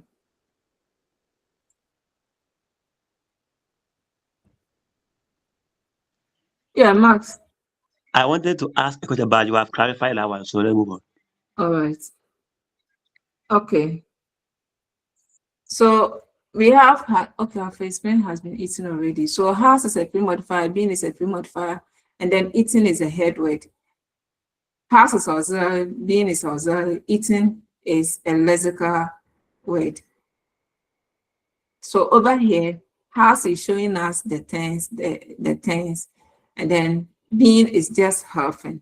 In the second example, you realize that here must is marking, it's showing modality.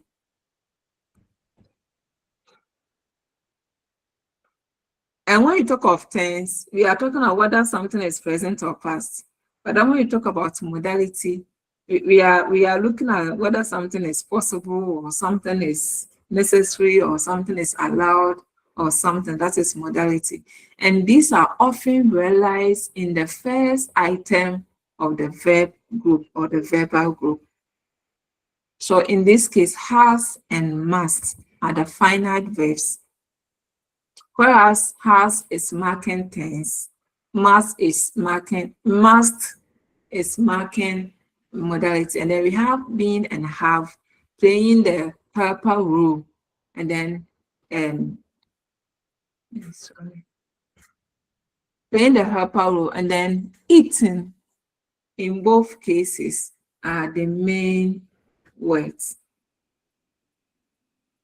or the head words. That way. Now remember that when we're looking at the examples of the nominal group, we came across finite and predicator. And I said we'll talk about them soon, if you remember. We saw finite, predicator. In most of the examples, you will see finite. One of them is here. Another one is here. You see finite, you will see a predicator. And I said that we'll talk about them soon. Okay. So why do we have finite? Why do we have a predicator? So the verb group realizes 2 functions. Okay. One function is a finite function. The other function is the predicator function. In a situation where we have 2 items,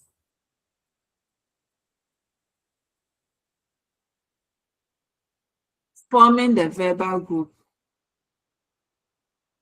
the first item that marks tense is labeled as finite, and the main verb is labeled as a predicator.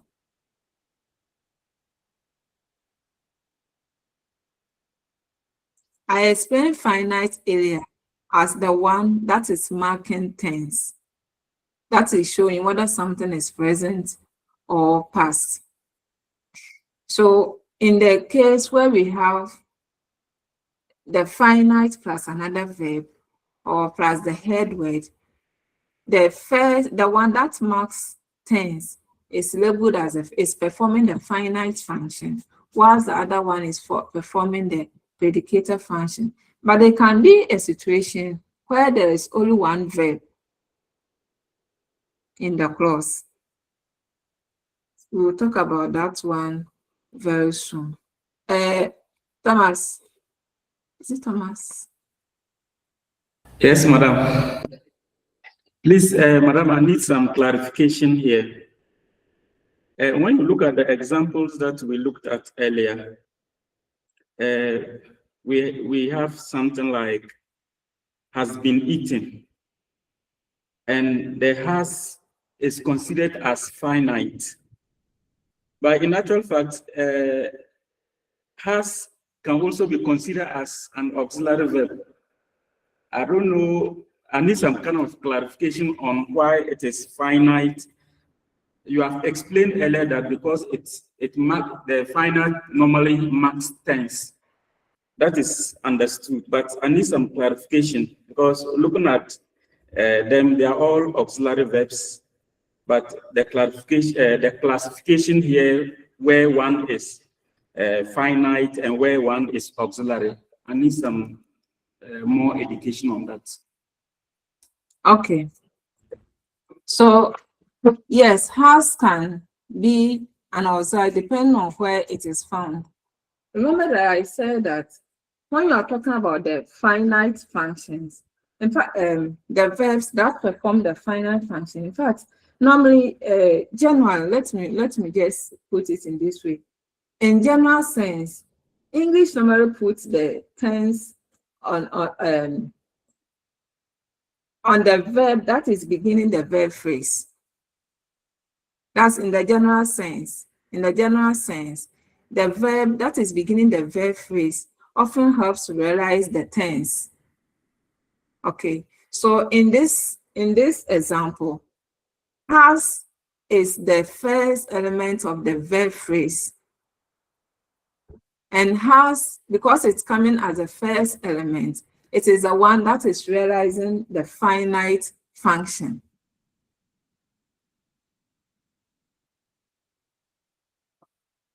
You are asking why has been placed as a finite, and that's what I'm trying to explain.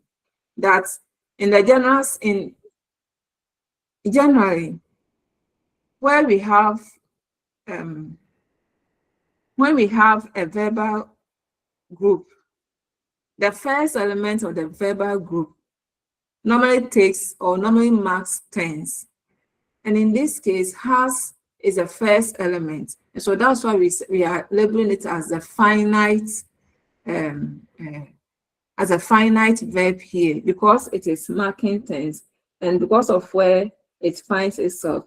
Now, when the first verb marks tense, all the others are treated as helping the main verb.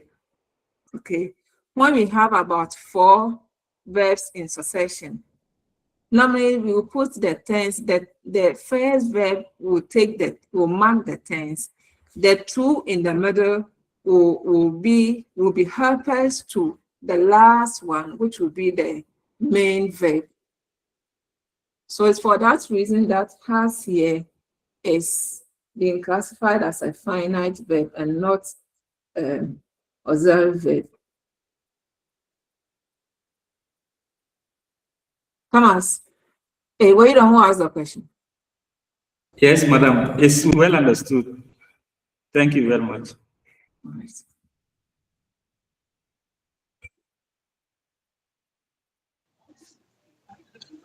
Yeah, so I was talking about the function. I said that we have the finite function and predicator, but there are situations where you see only one verb. in that case, we will say that that one verb realizes both functions. It marks tense and it also shows the main action. When it happens like that, we refer to that verb as performing the conflict function. Conflict function. That is, when we have a situation where a clause has only one verb, that one verb marks tense, at the same time shows the action or whatever that is happening. So that one verb realizes both functions. And when one verb is realizing both functions, we refer to as conflict, or it is performing the conflict function.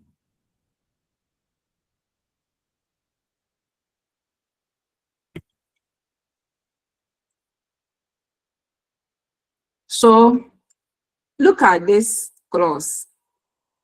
Normally we will say that is normally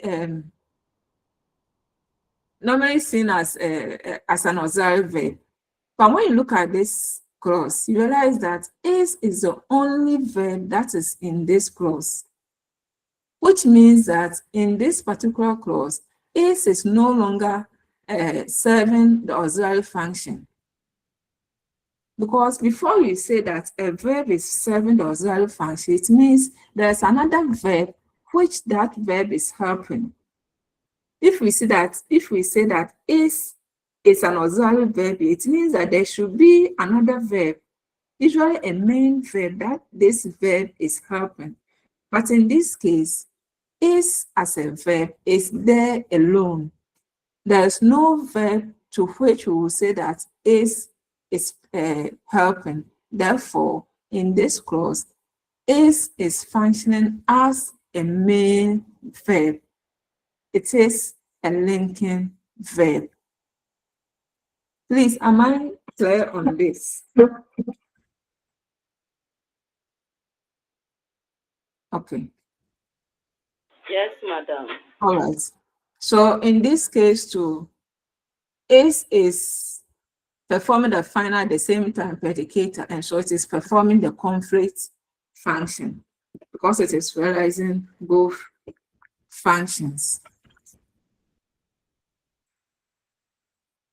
So we are done with now nominal group, verbal group. We are looking at the third one, which is the adverbial group.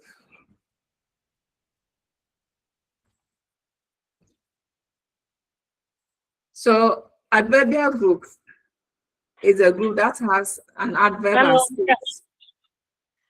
Hello, madam. Yes. Madam, please, in your second example, I saw two auxiliary verbs where we had the must be something, I've forgotten. So does it mean that if we have more than one, or let's say more than two verbs in there, we would have the two middle ones being auxiliary verbs? Yeah. What's the first one? Be the finite. The middle ones will be auxiliary. Then we have the main. The main, okay. Yes. Okay. Thank you very much, madam. Okay, so we want to look at the adverbial group. And we said that the adverbial group is a group that has an adverb as its head word. Just as a noun group has a noun as its head word. Adverbial group has an adverb as its head word, plus some other words that modify it. Adverbial group is quite simple. For it, it has only two elements, unlike the nominal group where we saw as many as 6. And even there was another one after the head word. But adverbial group and the verbal group has to be that adverbial group has two, the modifier followed by the head word. We realize that the modifier has been placed in brackets, meaning that the modifier is optional. It is not always that adverbs take modifiers. Sometimes you will see only the adverb. But just as the main verb is compulsory in verbal group, and the noun is compulsory in nominal group, the adverb is also compulsory in adverbial group. It is not optional. That is why it is not placed in a bracket.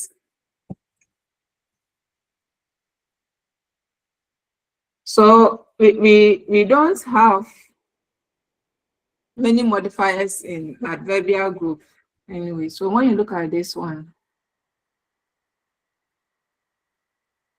very quickly, of course, quickly is a head word, and then very is function as a modifier. When you were looking at the nominal group, you realize that we had special names for those modifiers, datic and so on and so on and so on. And then when we were looking at the verbal group, we're also talking about finite and so on. But then when it comes to adverbial group, we still refer to it as modifiers. We don't have special names for them. We still refer to them as modifiers.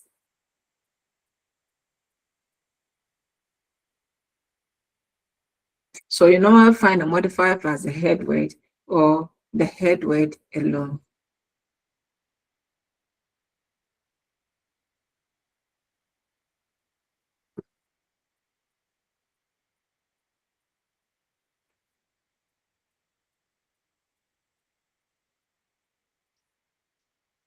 Now let's look at the functions.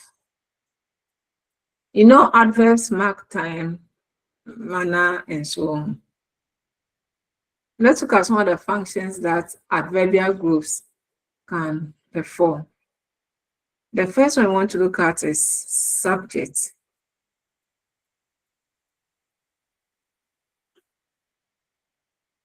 Yesterday was busy for me. Yesterday was busy for me. When you look at where even that adverb finds itself, the position, syntactically, when you look at the position, you realize that it is functioned as a subject. It comes before the verb, and it is found at a place where normally a nominal group that functions as a subject is found. So yesterday here is an adverbial group, but it is functioning as the subject. It's functioning as a subject.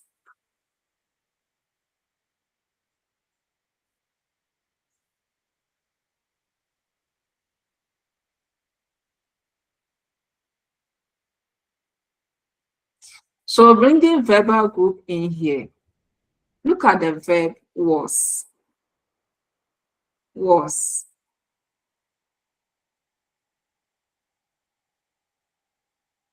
Was is realizing to both functions of a verbal group. So was here is a finite as well as a predicator. So it is performing the conflict function.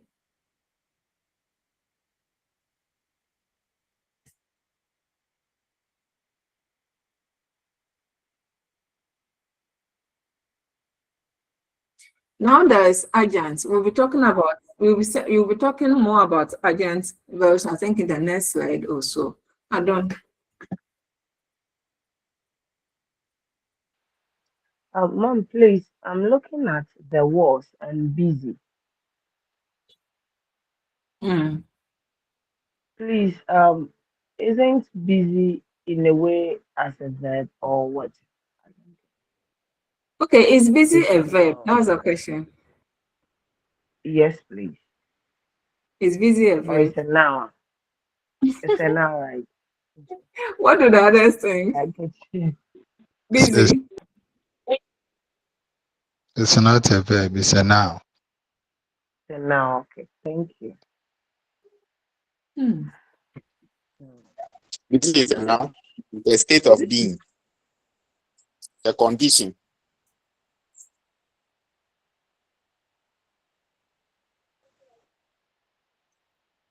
So Adam, busy isn't a verb here, okay? That's why it wasn't added to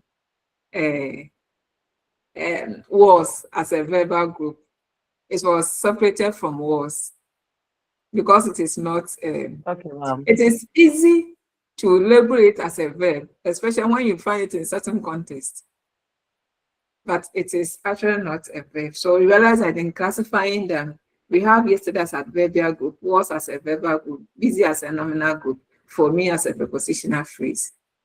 So it's not part of the verbal group.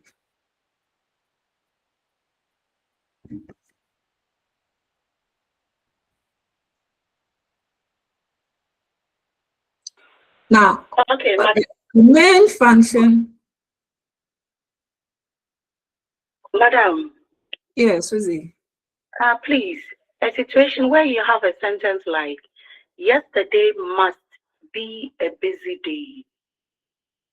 Hey, yesterday was a busy day. Okay, very good. Yesterday was a busy day.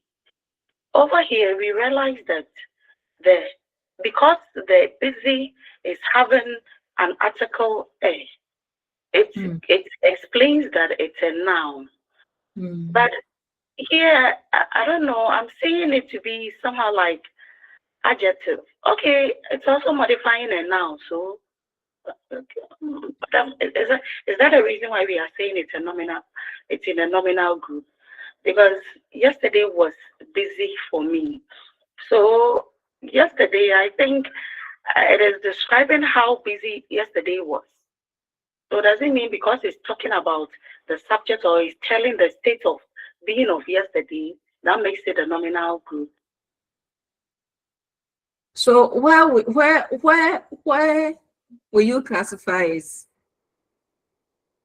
If there had been an article, I would have vividly said, oh, this one with the article is telling us it's a noun. Yesterday was a busy day for me. So over there, I would say that I would even give me a clear indication that it's a noun. But this one, I see it to be an adjective trying to describe the state of being of yesterday, how yesterday was. So seeing it as an adjective, does it make it the nominal group? Okay. What do others say? Because I heard my brother saying something like, it is describing the state of being. So if it is describing the state of being, I want to be sure that if something describes the state of being, meaning that thing can be classified as a nominal group. That is what I want to know. All right, so yes, if it's describing, like he said, as a nominal group, like the one who spoke earlier said, I think the confusion was whether it is a verb or not, and now we've all, in one way or the other, agree that this is not a verb, right? Susie, you agree with that, right? Yes, madam. Okay. And so, if it is not a verb, yesterday was, if it had been a busy day, then busy would have modified the noun day to make it an adjective. Is that right?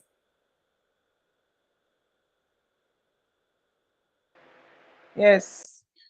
Susie? Okay. Yes, madam. Yes. Okay. I'm getting the concept. Okay. All right. So in this case, it is, I wanted to see if I could give a parallel example so I can help you to get this one. It's not coming. If you have to go along, it will come. So in this case, it's been identified as a nominal. What is the example? It's been identified as a nominal group because it is more or less showing, should I say the state or something, as somebody said earlier. If there were to be a noun. Okay, madam, you can even say yesterday was busy. Come again. I said you can even say yesterday was busy. Over there, the busy will be an object, right? So since it's an object is a noun. So probably maybe if I take it like that, I'll be okay. So yesterday was busy. So we are seeing that to be the yesterday being the subject, was being the finite or the predicator, and the busy being the object or what so it can it be that yesterday was Complementing yesterday. complemented, yes, Yeah. yes, and object complementing yesterday. Okay. Yeah. Thank you. Thank you. Right.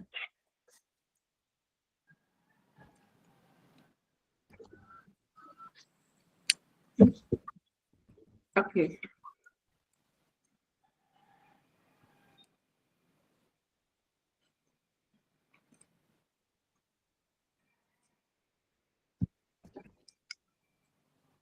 So we're looking at. If you get more examples, please give it to us so that we would love Yes, it. I think last week I remember I promised you I will get you some questions, but it escaped me. Oh, okay. But of course, can you remind me? Maybe somewhere tomorrow, remind me about the questions that I said I will give you, and then this particular one I'll find more. I was trying to find examples, but it seems my mind is tired. So remind me. I don't know if coursework is here. Is she here? Or the coursework itself is absent today. Coursework, are you here? Hey. So who will perform that function for? Who will play that role for coursework to remind me on Monday or tomorrow? Madam Susie will do it. Susie, you have my contact. Madam, please, I don't have, unless I go to the platform to get it. Okay. When we are done, you can remind me, so I give you my contact, then you remind me. I will give you some of these things. If not, I will forget them again. Okay, madam, thank you. So we are looking at another function of an agent, which is adverbial group, which is agent. It's a main function of adverbial group, and then prepositional phrases, agents. You know, when you talk of an agent, we are looking at adding extra information. Okay, so when you talk of adverb function as an agent, we are saying that the adverb group adds extra information to the clause. So if the adverb group functions as an agent, that adverbial group can be taken out of the clause, and the clause will still remain complete, or it will still be understandable. That's what we normally mean by agents. They are extra information that is added, and they can be removed without causing any harm to the original clause or sentence or whatever we are talking about. So in this case, we're saying that adverbial group in this sentence is function as an agent. So I saw him. We can just say I saw him and there's no problem. But then we can also add when we saw him. That is yesterday.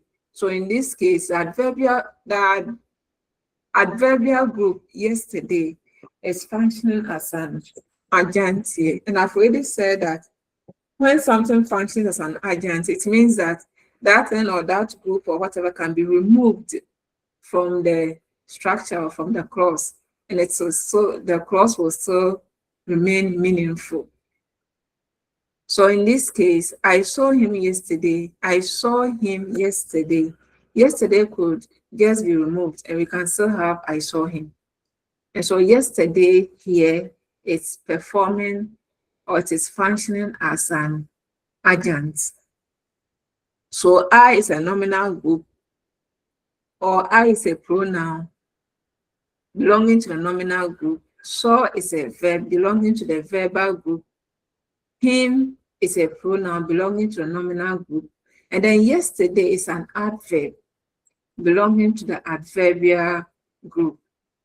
So saw here is also performing the conflict function. It is only one verb here, so it is both the finite and then the predicator. Then when you look at the second example to AC works, very gracefully. We can just say AC walks, Kwame walks, we walk, they walk, and that is fine. There's no problem with it. And so by adding the adverbial group very gracefully, you see that the adverbial group just adding extra information that can just be removed without causing any harm. So in this case, the adverbial group very gracefully is performing the adjunct function. Often the adjunct function is performed by adverbial groups and then prepositional phrases. When you are working on sentence pattern, I know it's a subject, it's something, I don't know whether you've been teaching your students sentence pattern. Now, we will teach them that when they come across adverbial groups and the prepositional phrases, normally, most often, they are performing the adjunct function.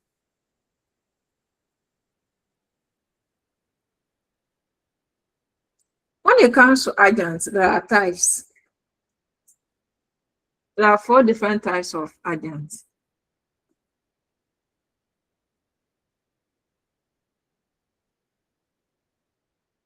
We'll be looking at each of them.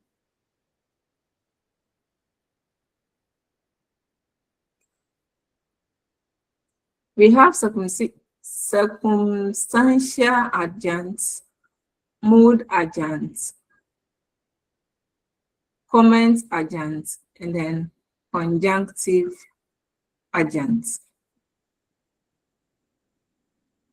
We want to look at what each of them is. So circumstantial adjuncts.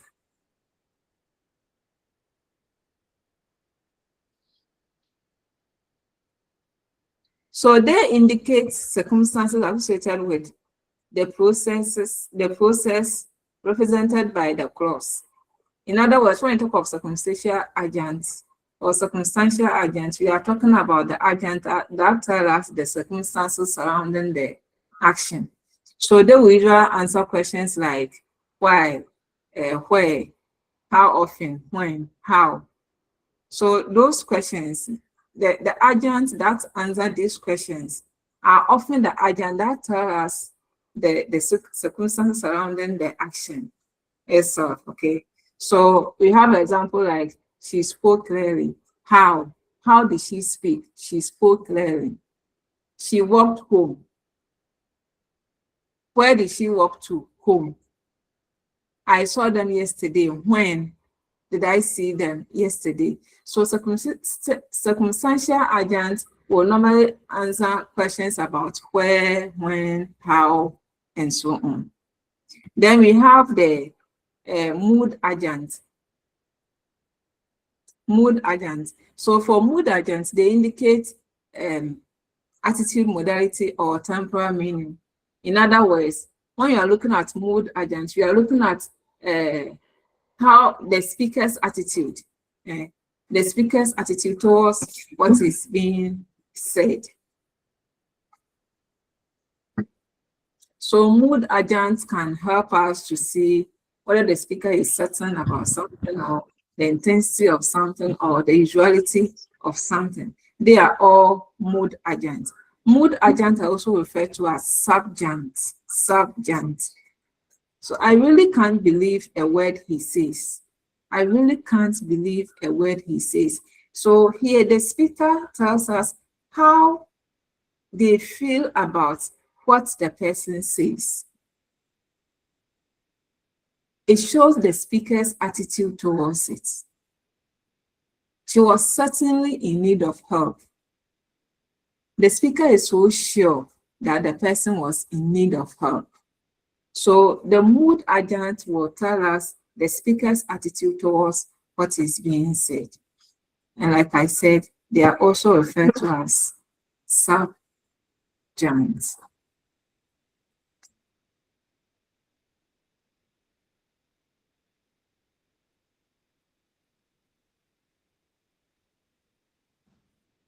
Okay. Then we have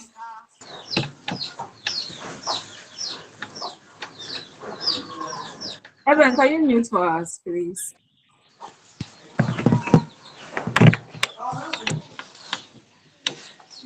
Ebenezer, can we mute for us?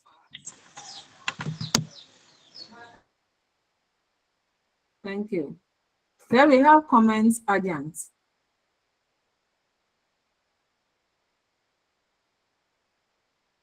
So for comment agents, they comment on the whole sentence. They provide comments on the whole sentence, not just the action that is being expressed.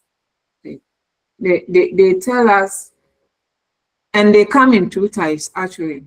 The comment agent come in two types. Like I said, they comment on the whole structure, the whole sentence. They show how the speaker feels about what they are saying, and they come in two types. The first type, you can talk of the star comment agent, which tells us how the speaker is speaking. It tells us how the speaker is speaking. So in star comment agent, you can find words like honestly, frankly, to be frank, truthfully, briefly, literally, personally, strictly. These are some of the words that you normally find in terms of star comment agent. And then the content comment agent. The content comment agent will express the speaker's judgment or evaluation of what is being said. Whether the speaker believes what they are saying, the speaker is doubtful, or how the speaker sees it. Is what is being said, does it make sense to the speaker or whatever? And we can find words like undoubtedly, stupidly, correctly, predictably, strangely, and so on. And they are known as disjuncts. Remember, we said that mood agents are referred to as subjuncts, but comment agents are referred to as disjuncts. Please take note of the two. Mood agents are also referred to as subjuncts. Comment agents are also referred to as disjuncts. Then the last one, we have the conjunctive agents. In fact, I mentioned earlier that I will give you the documents, the tutorials for lessons 1 and 2. It covers all of this. When we are done, I will share it with you. I mean, with the course rep, I'm sure when I share it, you will be able to share them with you. And over there, you get a further explanation to all that we are saying over here. Sandra. Please, I'm suggesting if you can go for some few minutes break and come back. Yes, thank you. Okay. All right. What do the others think, please? Okay, so let's continue. Ending at 4. Let's continue.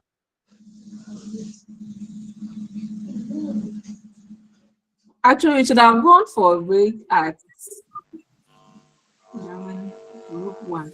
We should have gone for a break at 1. Let's Please, look at. we need the break too. There are kids at home, so we need the break. You need the break, okay. So,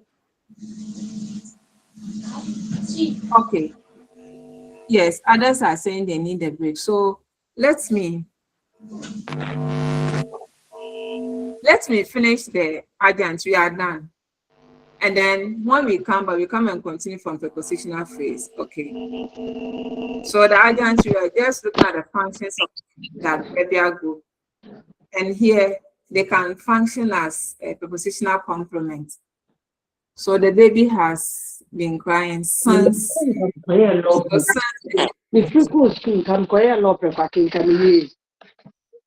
Yvonne, kindly mute for us. Thank you very much. So they can function as prepositional complement, and then they can also perform the qualifying group. Okay, so let's take a break here. It's at 10 minutes. Let's take a break here. And then in 10 minutes time, we will connect and continue. Okay. Madam, yes. I thought you touched on the conjunctive add the conjunctive one before we go for a break? Yes, I said that when you talk, I didn't talk about it. No, no, madam. Oh, really? Okay, so for the conjunctive adjuncts, they connect one clause to another. They behave like linking words. They connect one clause to another. They are the ones that we often tie up clauses within essays. In the first, so we can use them in lists in the first place, secondly, to sum up as a result of. However, on the contrary, those linking expressions that we use normally in our essays, they are the conjunctive adjuncts. They are also referred to as conjuncts. Please, are you okay? Yes, madam. All right. So let's take the break now. When we come back, we'll come and look at the prepositional phrase. Okay, see you in 10 minutes. Okay. All right, ma'am. All right.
Me first ya no de na nke mere me bi.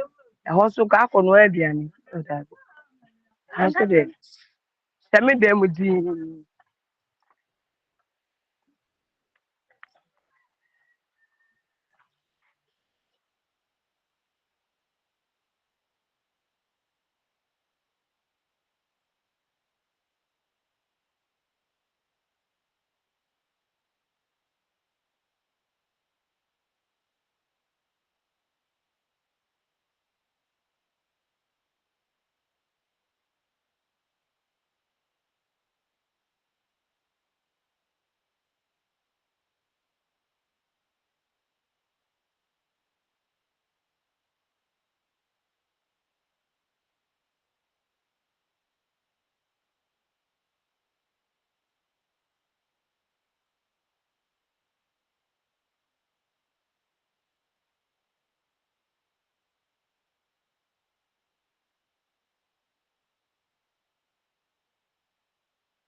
Hello, are we there?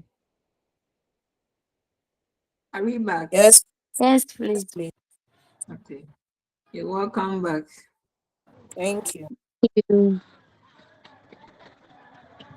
So we're going to look at the prepositional phrase. In fact, from this aspect, there's going to be a repetition of what we have done already. Also. So when you take the prepositional phrase, first you realize that the prepositional phrase is made up of a preposition. Michael, can you mute for us? Yeah, my bad. Michael and Daniel, please mute for us. Oh, no. Thank you. Baby, I'm not Michael, please mute for us. Yeah, Mama, you cram mini platform no do. Oh.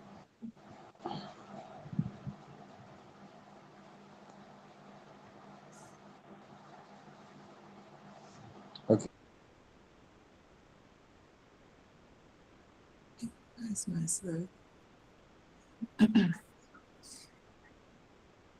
Please, I'm coming. I'm looking for my slide. It's a 2.2. Okay. Yes. Okay, so we are on the prepositional phrase. And like I said, most of the things we are going to say here, we've said them already. So we've already seen what the prepositional phrase is. We've seen that it's a phrase that has a preposition as its nucleus. And then we've also come to know that English has only one prepositional phrase. What we used to know as noun phrase, adverb phrase, verb phrase, and so on, they were actual groups. So when you talk of phrase, we are looking at only prepositional phrase. And in terms of structure, grammatically, a prepositional phrase is made up of a preposition plus a nominal group. A preposition plus a nominal group. So when you take the prepositional phrase, you can have a preposition that is preceding it, and it is followed by a nominal group. And that nominal group is often made up of a deictic plus definite. Normally, it's normally made up of a deictic plus definite. Okay. So let's look at this example. Inside the cupboard. Inside the cupboard. So we have inside, which is the preposition. Remember that earlier I told you that the preposition is also referred to as a minor predicator. The reason is that the preposition that introduces the prepositional phrase is often treated like a verb. And so that is why we often refer to it as a minor predicator. Okay, so in this example, inside the cupboard, we have inside, which is the minor predicator here, followed by the cupboard. Cupboard, which is complementing that preposition inside. So inside is a preposition, the cupboard is a nominal group.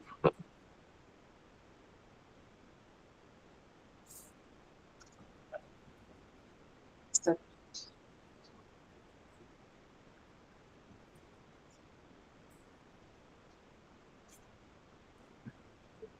Okay.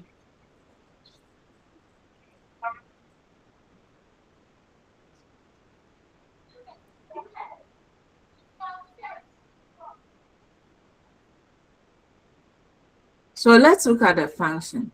Okay, so you may be asked to distinguish between a prepositional phrase and a group.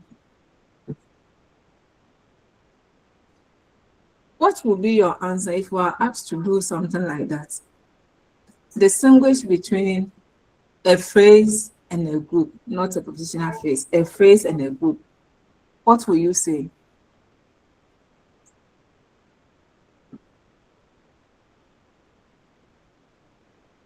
Can you hear me?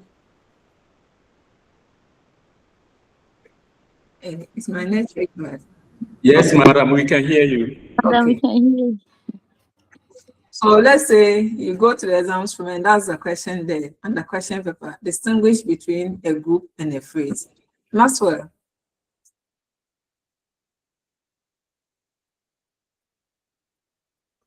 Yes, Maxwell, let's hear you.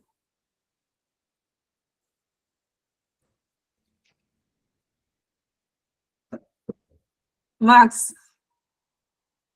Okay. Seems he's not aware his hand is up. Adam. Okay, thank you, ma. I would say that a group is an expanded word, and when it comes to a phrase, it is reduced. It's a reduced clause. Clause. Good. Good. Maxwell, let's hear what you also have to say.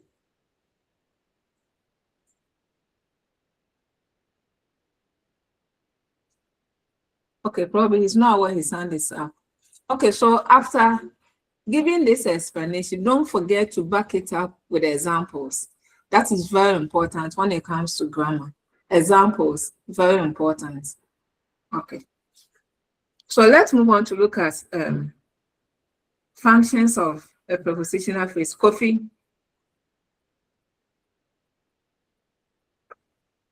Kofi, your hand is up. I was trying to explain the question you mentioned about the preposition and this thing. Okay. So I was trying to say that you made us aware that all the clauses are on behalf of the prepositional phrase. So agent, verb phrase, noun phrase, they are all groups. And for that matter, there is this prepositional phrase that has to do with the preposition, and then the noun phrase, verb phrase, and others are also in the group. All right. Thank you. All right. So try to remember, try to remember not to repeat noun phrase, verb phrase, and those things, okay, when you are writing. Because so far we've seen that nominal, adverbial, verbal, they are all groups. We have the head word, and the head word is expanded by other words. So they are all groups. And then we have only one prepositional phrase, which is, we have only one phrase, which is a prepositional phrase. And we've seen that in terms of structure, the prepositional phrase is different from the group, or the phrase is different from the group in that whereas group expands, prepositional phrase rather contracts. And then thirdly, we've seen that when it comes to a group, it can have a noun, an adjective, an adverb, a verb as its head. But when it comes to a prepositional phrase, we have a preposition as its head word. So all these ones you give with ample examples. And then when you give the examples, if it's a prepositional phrase that you are focusing on, don't forget to underline that prepositional phrase in the example that you are giving. For instance, you want to say that a prepositional phrase is made up of a preposition plus a nominal group. And then you give an example. The ball, I saw the boy in the, I saw the boy, or I saw the ball in the I saw the ball in the cupboard. You have given one full clause, but then you are talking about just the structure of the prepositional phrase. So when you give that one full clause and you leave it there, it will be marked wrong, because what are you talking about? So you always have to remember to underline that part of the sentence where you focus or where you are focusing on. Okay, that's just what I was trying to draw your attention to. Kofi. Yeah, Kofi, let's hear you. Okay, he's probably not aware his hand is up. Let's move on. So the prepositional phrase can function as a subject. In the evening will be too cold. So in this case, like you saw in the case of the adverbial group, see where it is, the position that it is even occupying. So here it is functioning as an object. In the evening is a prepositional phrase. It is functioning as an object here. We have will be too cold.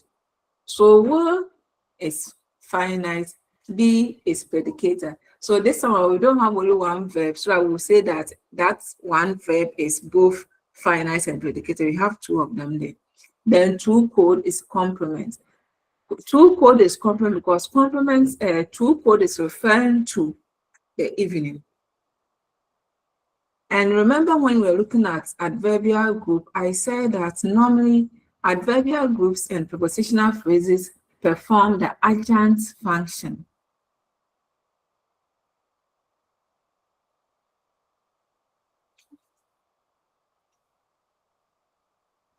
So too cold here is an adjunct.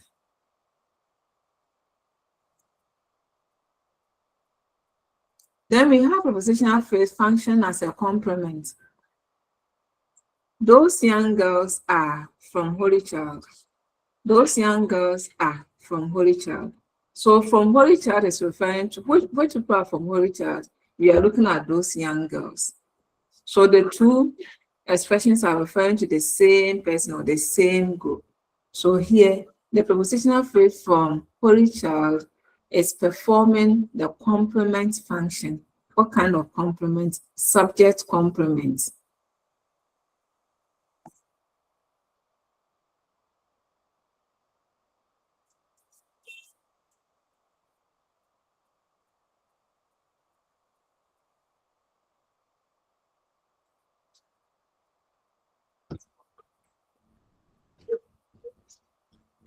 Shouldn't I be asking for more examples?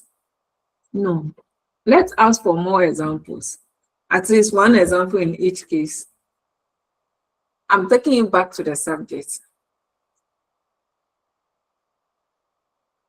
You need to add more examples. Let me hear from you, your own examples of prepositional phrases functioning as subject. Godwin.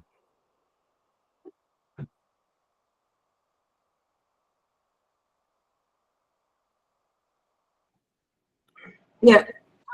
Yes, Godwin.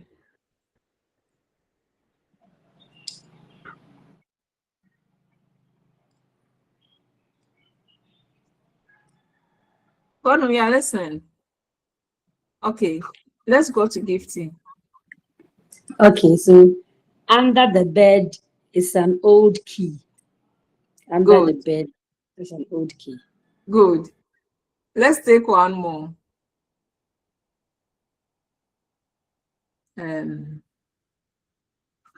Coffee. Under the bed, what? Come again. Key.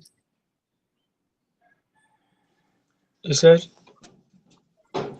Coffee, I didn't hear what you said. What did you say?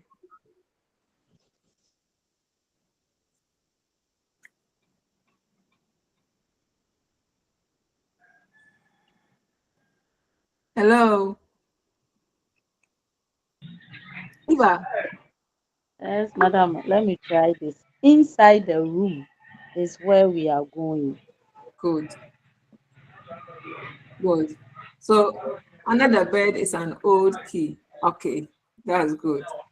Let's look at, so those examples were prepositional phrases as subject. Let's look at prepositional phrases as complement.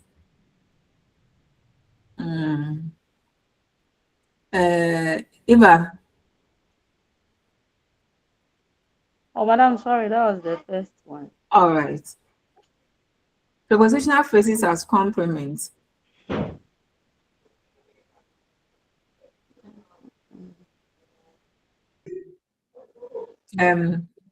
Gifting. Okay, so astronomy is beyond my understanding. Good. Astronomy is beyond my understanding. Good. So what is beyond your understanding? Astronomy. Very good. Astronomy. Yes, can we get another example? Adam. Okay. The ball is over the bar. The ball. The ball is over the bar. Good. Over the bar. Good. Thomas. Yes, madam. The example is Peter believes in hard work. Peter believes in hard work. In hard work. In hard work. In hard Yes. work. As a prepositional phrase. Hope. Madam, please. Those young ladies are from the voter region. Those young ladies are from the voter region. All right, accepted. Let's look at a prepositional phrase as an adjunct.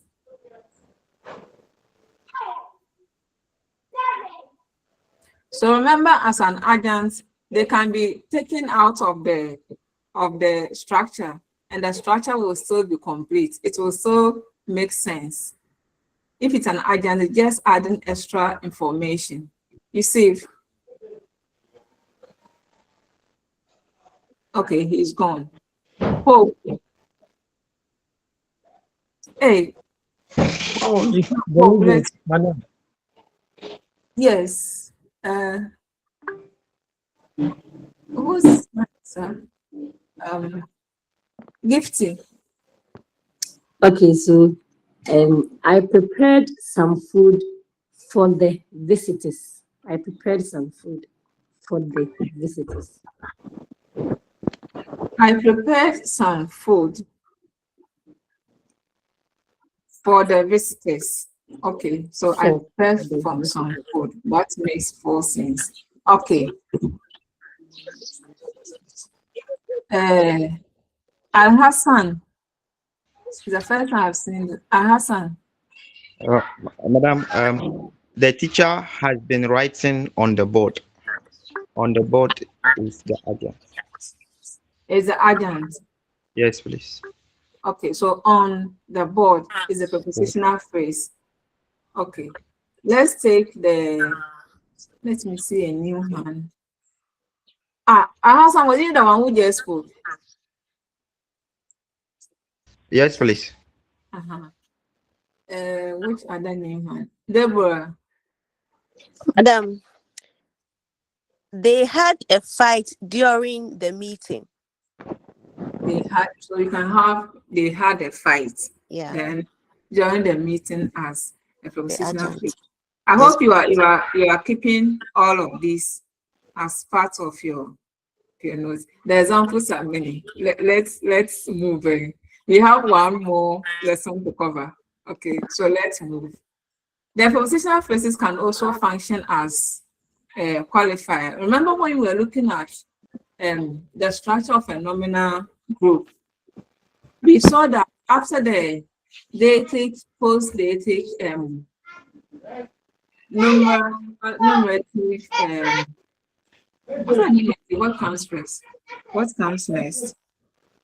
Epithet, classifier, then after the head word, qualifier.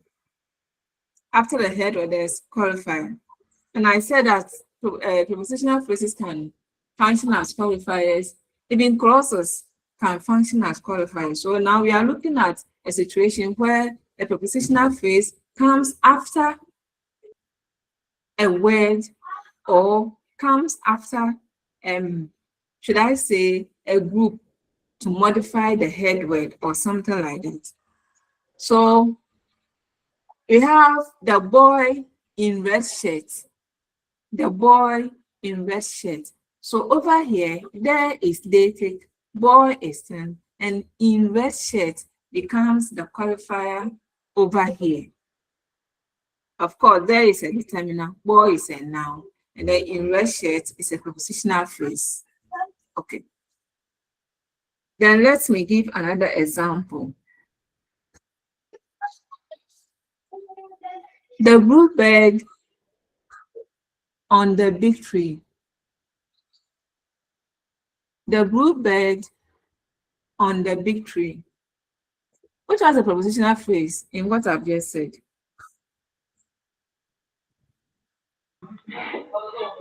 On the blue tree. On the big tree. So the bluebird The big on tree. the big tree. So on the big tree. Yes, becomes a prepositional phrase here, but it's been placed after the head word, which is blue. The head word of the nominal group, which is bird, to still give more information about the bird. And so here on the big tree, it's a prepositional phrase which is qualifying the head word of a nominal group, which is qualifying the nominal group. And where is the noise coming from? Okay. All right, so I need examples from you.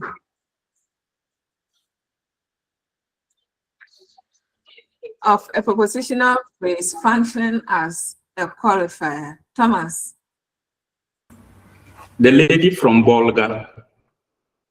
The lady from Bolga. The lady from Bolga. Which was a prepositional phrase? From Bolga. Good. Rena. The woman behind the counter. The woman behind the counter. So behind the counter. Good. Akofa. Akofa.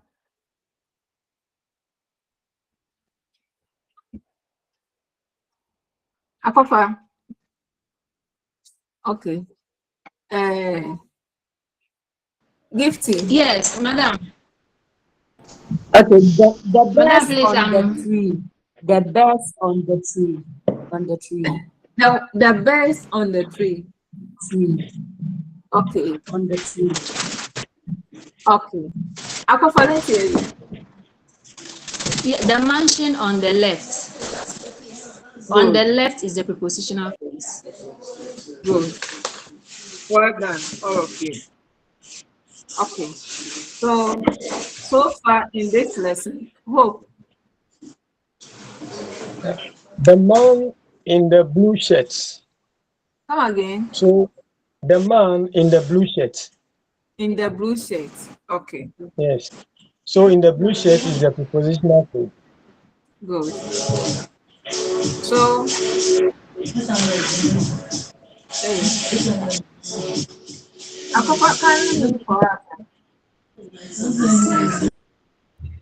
thank you.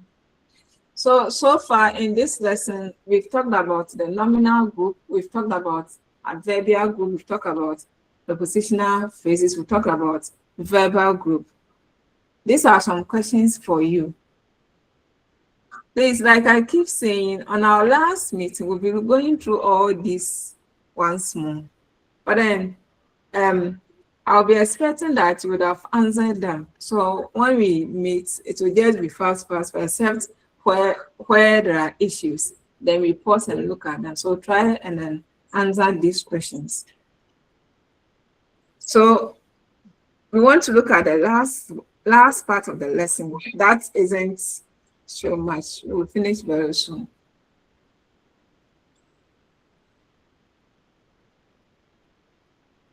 Okay. So we've looked at the clause. We've looked at groups or group. We've looked at phrase. So we are left with word and morpheme. So we are on word.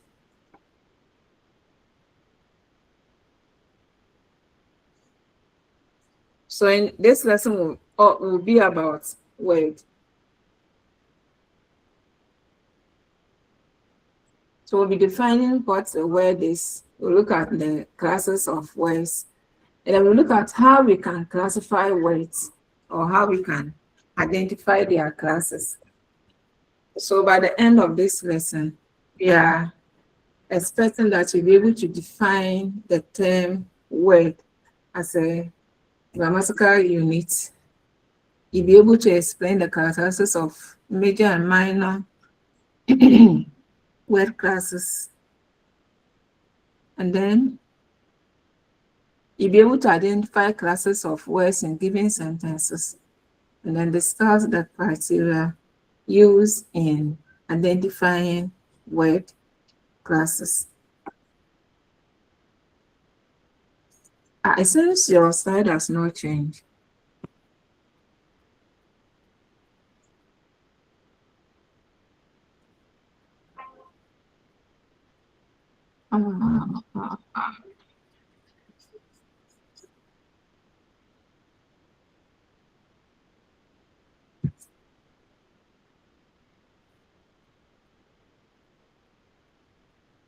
Okay.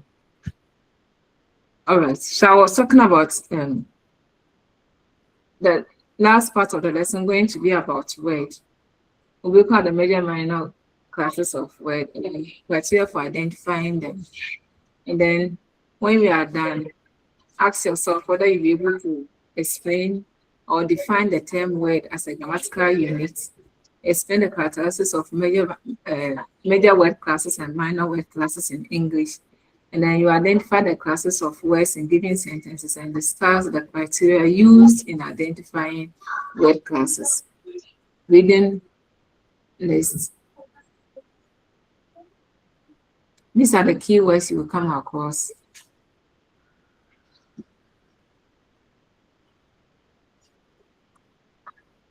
Okay. So let's define the word.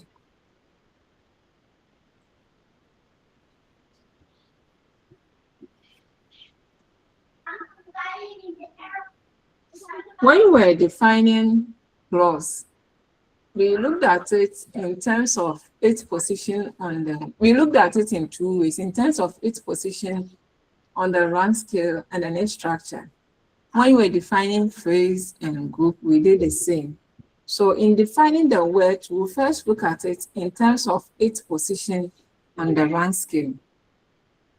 So on the rank scale, in terms of its position on the rank scale, we can define a word as a grammatical unit that consists of at least one morpheme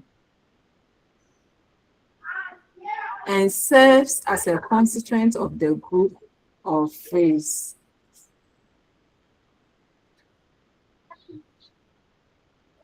So in other words, the word is the third largest unit on the rank scale, and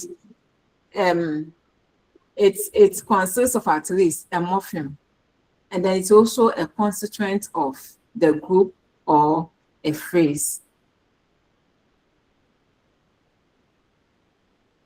Okay, so when you look at the example down there, my father gets up early. My father gets up early. So my is one word, father is one word, gets up is one, and then early is another word. In terms of the function, is that my is a subject, my father is a subject, gets up is a finite predicator, and then early is an adjunct.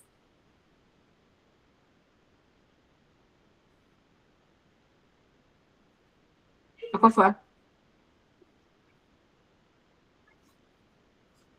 Yeah, Akofa.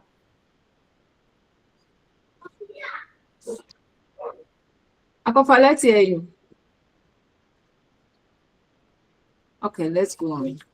Probably she's not aware.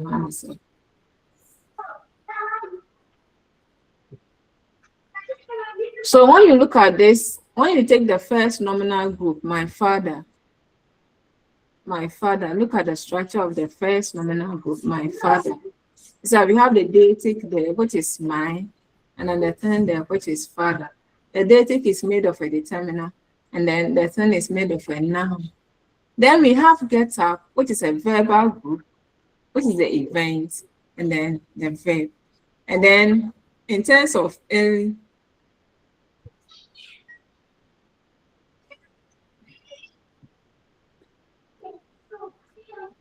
the early is an adverb modifying the verb or the verb group get up. Now what we are interested in is the word, and we see that this one contains 4 words.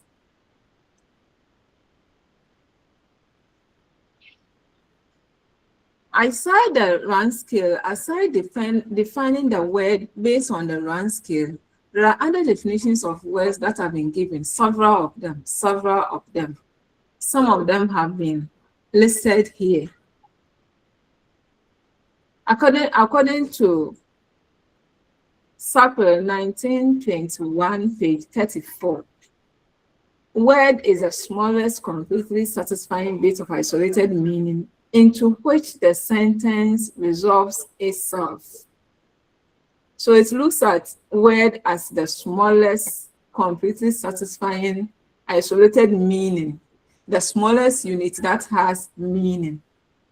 Then Broomfield 1926, page 156, says that a word is a minimum free form. It's a minimum free form. It's a form which may be altered alone with meaning, but cannot be analyzed into parts of that. Cannot be analyzed into parts. That may all of them be altered alone. So this one is also looking at a word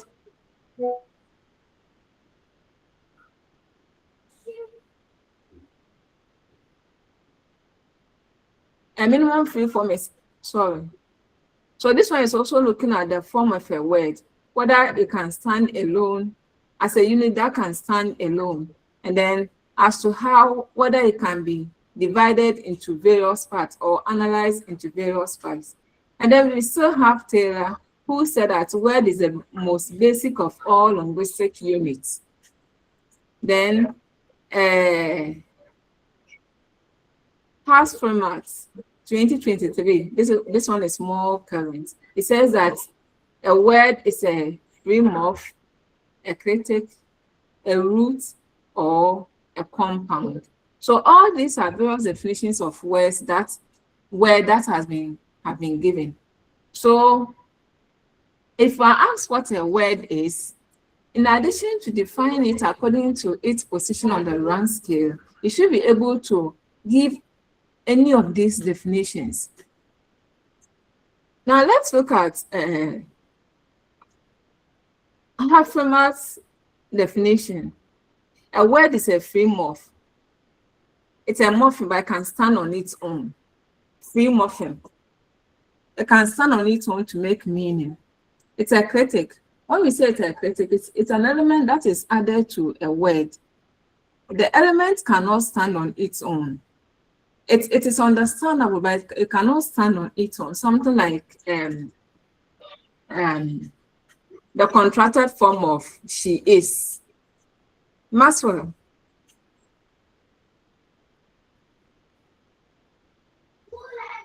Maxwell, your hand is up.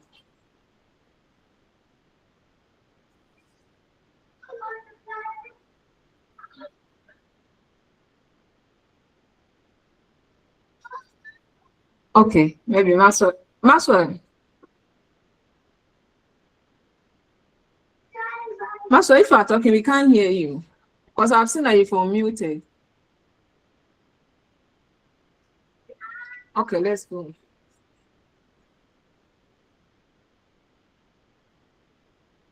So yes, I was saying that when you talk of a critic, it's an element added to a word. It cannot stand on its own. It's meaningful though. It cannot stand on its own. It will need another word before it can stand. Something like the contracted form of she will or she is. That apostrophe is or that apostrophe LL. They are critics. Then we also say that it's a root. You all know what a root word is, or a compound. Compound is what we saw in earlier, like this one. Something like this one, getter.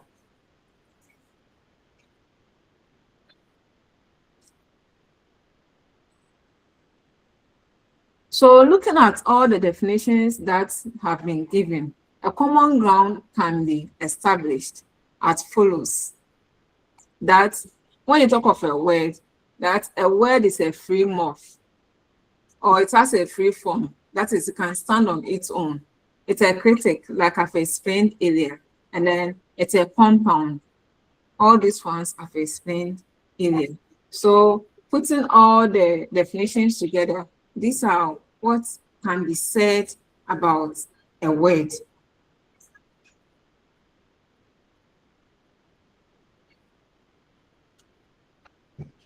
When we were looking at groups, we saw that we can put groups into various classes. So we identify prepositional nominal group, verb group, adverbial group.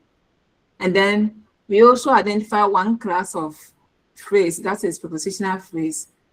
In the same way, when it comes to words, we can put them into classes. Okay, so classes of words, we can talk about nouns, adjectives, verbs, adverbs, determiners, pronouns, and so on. Now, another term for word classes is what we refer to as part of speech. So part of speech, word classes, they refer to the same thing, and the two can be used interchangeably. They have the same meaning. General English word classes are classified into two: major word classes and then minor word classes. Do you hear me? Yes, please. Yes, madam. Glad to be sure.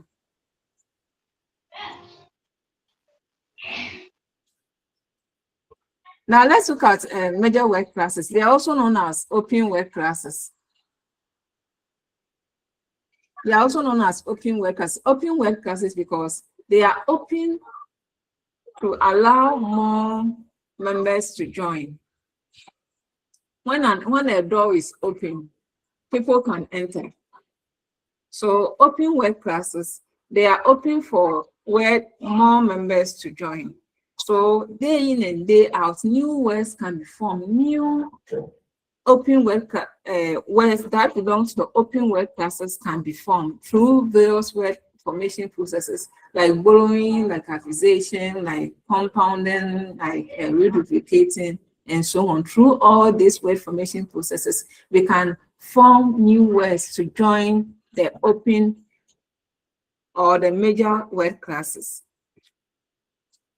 The open word classes are four. We have the nouns, adjectives, verbs, adverbs. These are open because they allow more members to join. And these open word classes, they have content meaning or lexical meaning. That is, when they are in isolation, they can make meaning. They don't need other words for their meaning to be clear. They can make meaning when they stand alone. So all that I've said about open word classes is that one, a major word class is that one, they are described as open word classes because they allow more members to join through various word formation processes. They are lexical or content words because they can make meaning standing alone. Okay. So like I mentioned already, the open word classes are four. We have, or the major word classes, we have noun, adjective, verb, adverb, like I mentioned earlier. Then we have the minor word classes. For the minor word classes, unlike the open word classes that allows more members to join freely, through various word formation processes, for which reason they are referred to as open word classes. The minor word classes do not behave in that way. They don't normally allow new members to join like that. So for that reason, they are referred to as closed word classes because they don't easily admit new members. For so many years, the pronouns that we knew, the personal pronouns that we knew, have remained the same personal pronouns. The possessive pronouns that we knew have remained the same possessive pronouns. There hasn't been additions. So this shows that the minor word classes do not easily admit new members. That's why we call them closed word classes. And unlike the open word classes that can be referred to as, that are made up of content words or lexical words, the minor word classes often do not make meaning out of context. Standing alone, they often do not make meaning. An example of examples of minor word classes include pronoun, determinants, conjunctions, prepositions, interjections.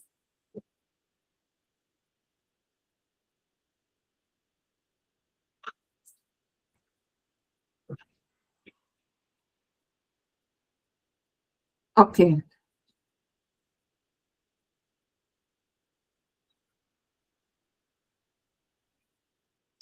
So even though minor word classes may add to their numbers through borrowing, that is not common. It is very rare, it's not common. But sometimes they can add to their number through the process of grammaticalization. When you talk of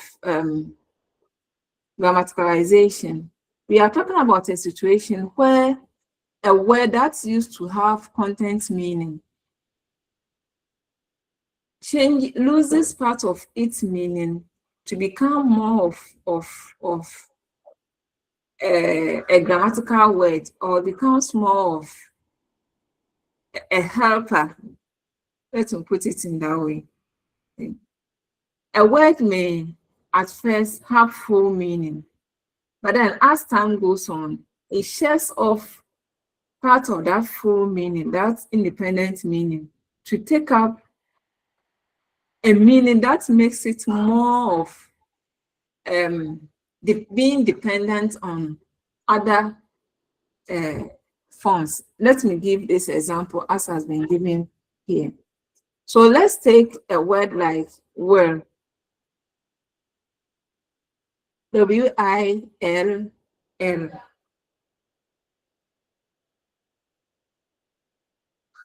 So originally, will meant want. W-A-N-T. That's the original meaning of will, want. W-A-N-T. So if somebody says, I will go, what the person means is, I want to go. But I realize that now, will has shed off that independent meaning, that full meaning. It's now more or less behaving like an auxiliary verb to show future or to mark future happening. So if somebody says, I will write the exams, now we understand it to be that the person is going to write examination in future. But originally, I will write exam could have meant I want to write exams, but that meaning has been lost. It's now taking up that helping role. So a word like will has been grammaticalized. And so what I'm saying is that when you say a word has been grammaticalized, it means that the word originally had full meaning. It could make meaning.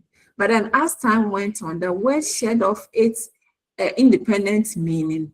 And it is now being used in grammar as if it's a helping word, or it has lost that original independent meaning.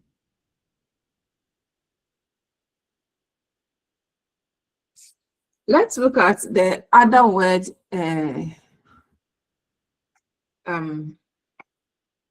going to. Going to.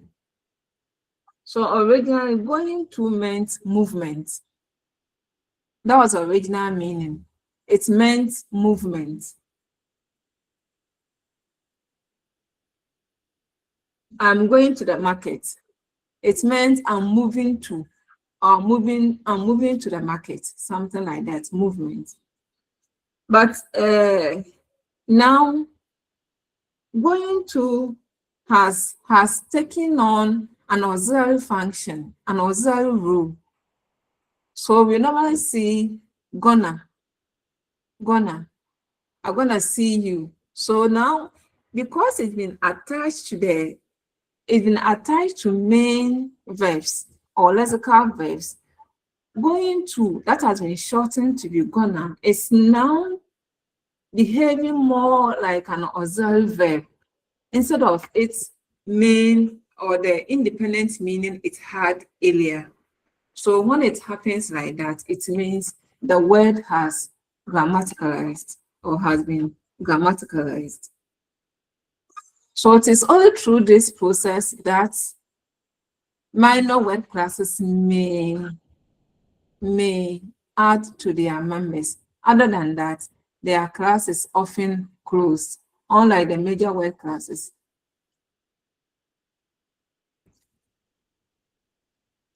How do we know if a word belongs to class A or class B? That's what we want to look at. How to identify, or the criteria for identifying word classes. So there are 4 criteria by which we can identify word classes.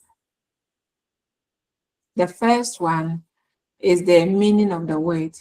That's the notion. The second one is the form of the word. That's the morphology. The third one is a function that the word is performing.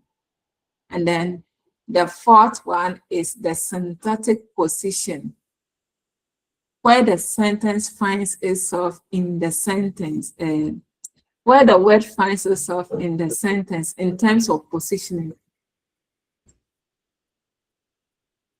So let's look at the first one.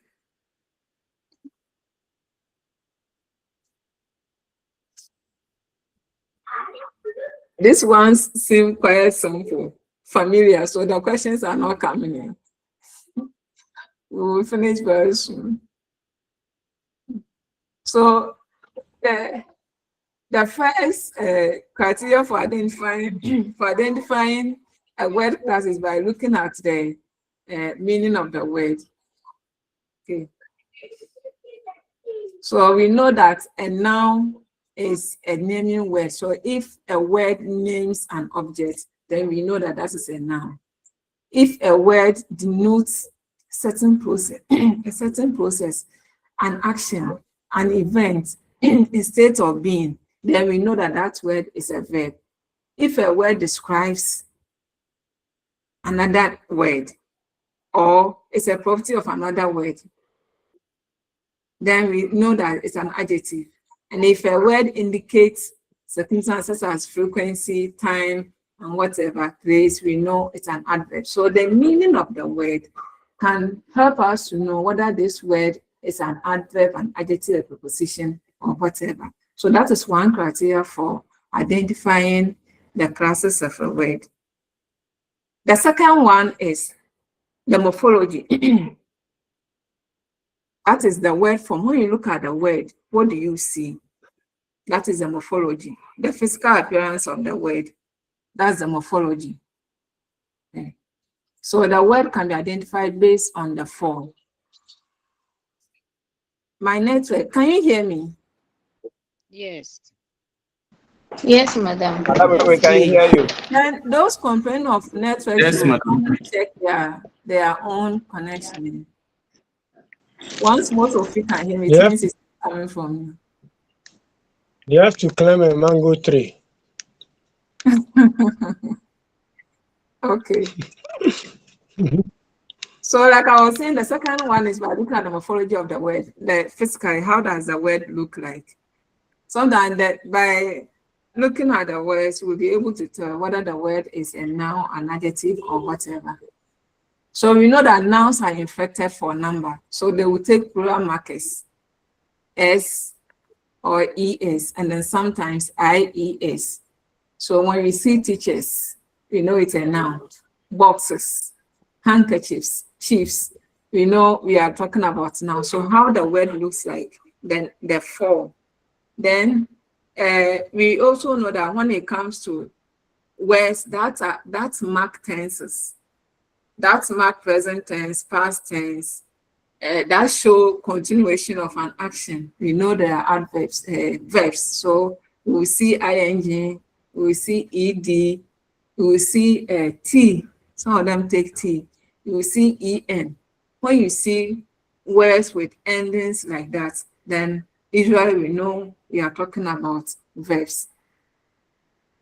Adjectives often end with the morphemes ful and then tiva. Often, many adjectives end like that: beautiful, informative, wonderful. So when we see those ones, we know we are talking about adjectives. Then adverbs take ly. Often, many a times, when we add ly to adjectives, we can get adverbs. So beautiful as an adjective, we can have beautifully. Wonderful as an adjective, can have wonderfully. So most ly words tend to be adverbs. So first, when we said that we can identify the class of a word by looking at the meaning, the notion. Second, we said we can identify it by looking at the form, how the word looks like, how it is written. Then the third one, we can identify the class of a word by looking at the function that the word performs in a clause.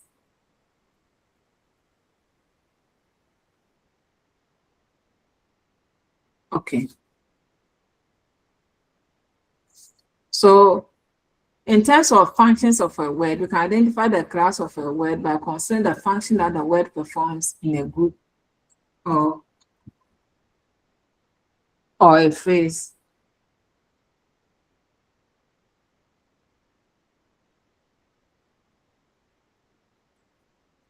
So we see that nouns are typically heads of nominal groups. So you can't have a nominal group and you say that the head word is an adverb.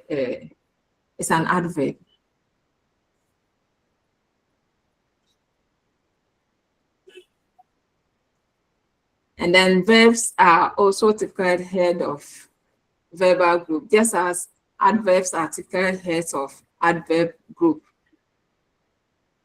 Then the last criteria is by looking at the syntactic position, the position they occupy in a sentence.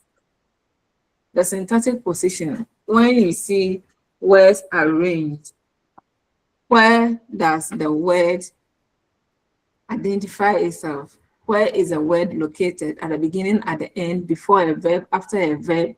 Where is it located? That's a syntactic position. And that one too can help us to know or assign a word to a class.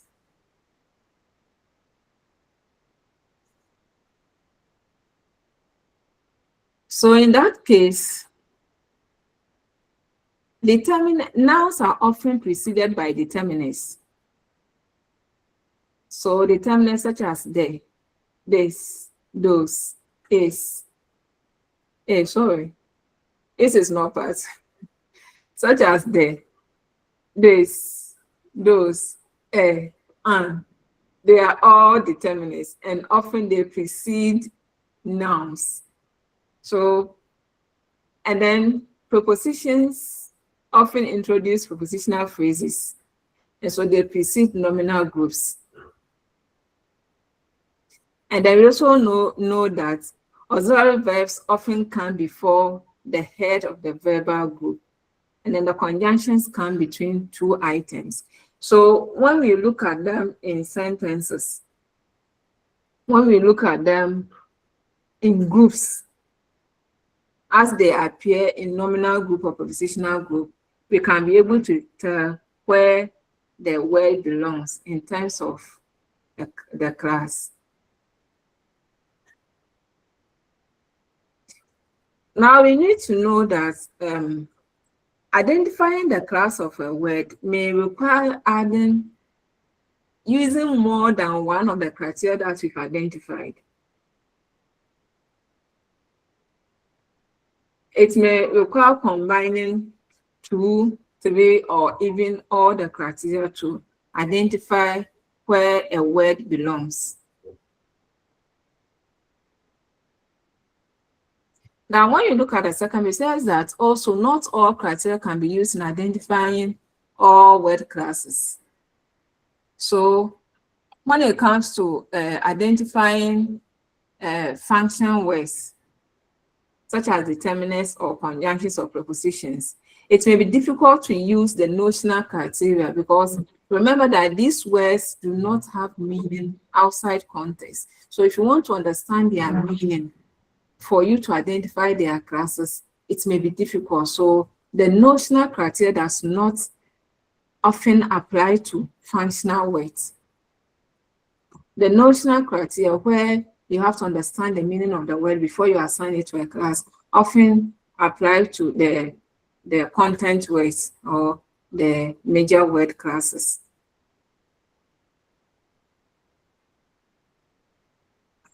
So to identify the classes of functional words, it may be helpful to look at their function, their syntactic position, and then their forms or morphology.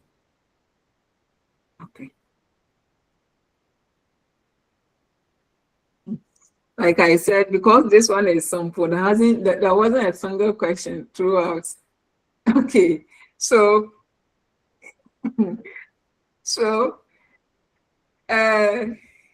we've come to the end of this part. Surprisingly, like I keep saying, there wasn't a single question.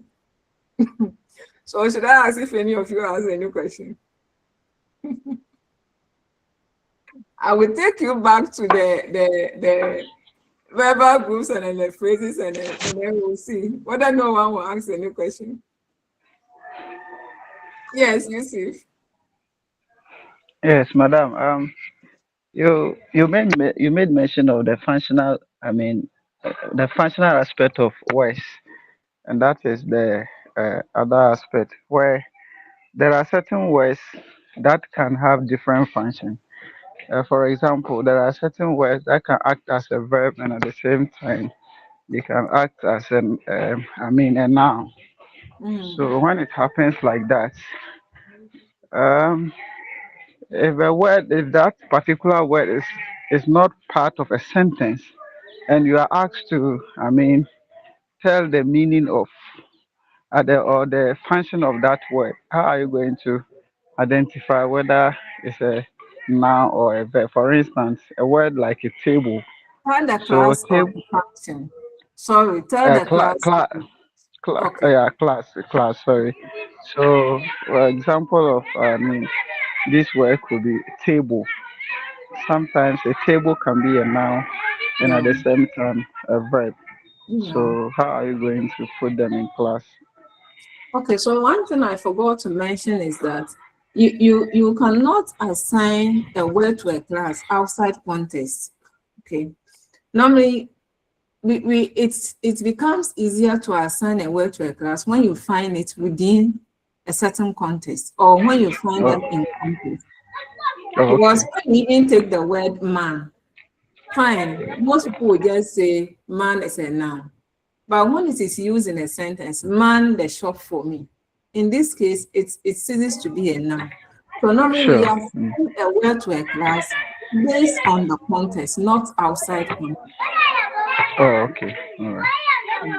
Okay. Thank you very much. You're welcome. Any other question?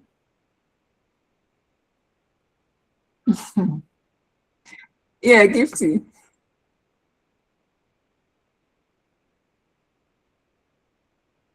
Gifty, let's hear you.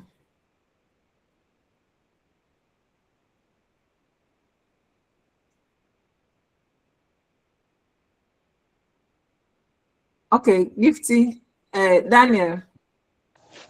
Hello, Prof. Yeah. Hello. Yeah, Daniel, let's hear you.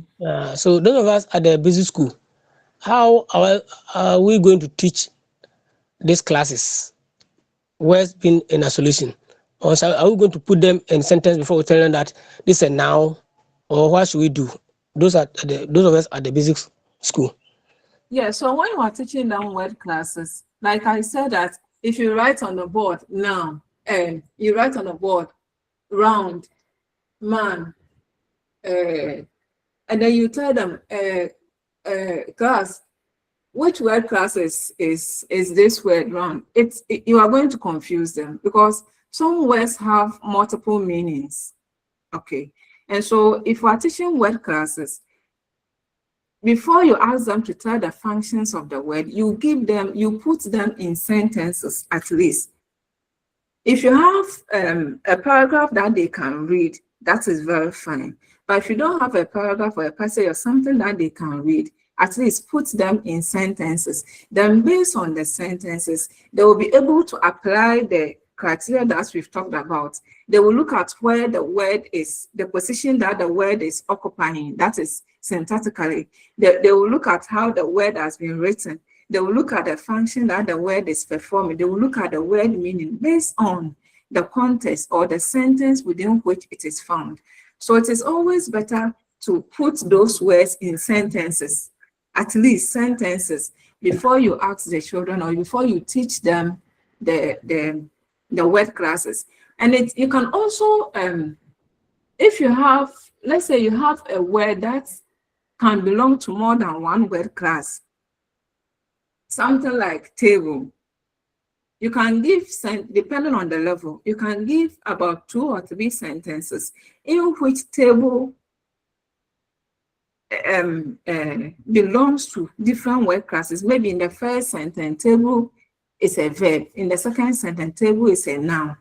So you give them the 2 sentences, and then you have them to compare. Okay, so in this one, what is table doing? In this second one, what is table doing? So you have them to make that comparison for them to understand the word. But then when you put them outside context, you just write them on the board and then you ask them to identify the word classes. You are not helping them because you confuse them when they all say that, okay, man is a noun. And then they get a passage in which man has not been used as a noun, but as a verb. All of them will either go for a man or they will be confused. So as much as possible, try to use sentences in teaching them the word classes. Max. Thanks very much. You're welcome. Maxwell. Okay. Okay. I asked someone to contact me so that I think it was it Susie? Did we have Susie? Yeah, I asked someone to contact me. So it's Susie. Yes, Madam Susie. Are you here? Is she here? Okay. But whatever it is, after this class, I'm going to send the slides and then the tutorial document that I talked about to your coursework. And I'm sure the moment I send them to her, she will push them to you. Okay. So if the gifting. Yeah, gifting. Okay. Yeah.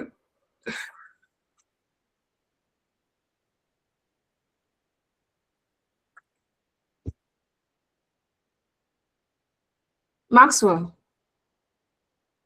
Hey, people they are raising their hands over when you mention them. Hillary. It seems they are dozing. Okay. Also, your hand has been up for a long time. Dog is on the line. My people, are you sleeping? Let's dog hear our voice. Okay. So if we don't have any more questions, then we want to end the lesson here. God willing, next week we will meet to continue. Okay. Thank you so much for your presence in today's lesson. We'll meet next week. Yeah.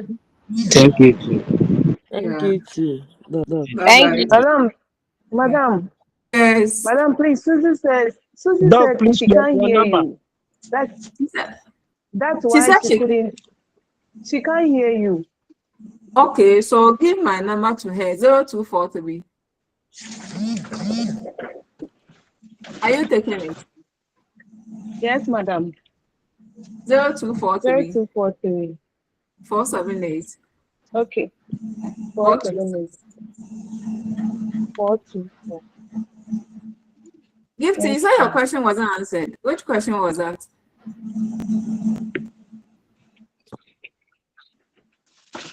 Hey, look, your last number, the digits are 9. 0243 478 Yeah. 426. 426. Okay.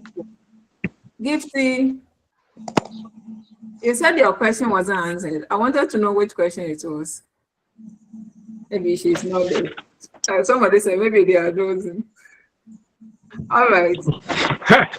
We'll meet next week, God willing. Thank you. Thank you. Thank you. God bless you. Merry Christmas. Thank you.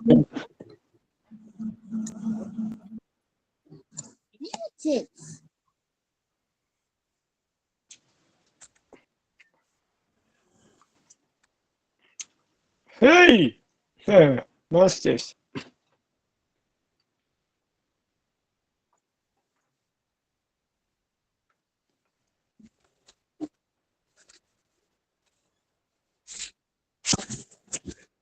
In fact, man tire. Hey. Man no tire. Yes, so Hey, this money man no chop.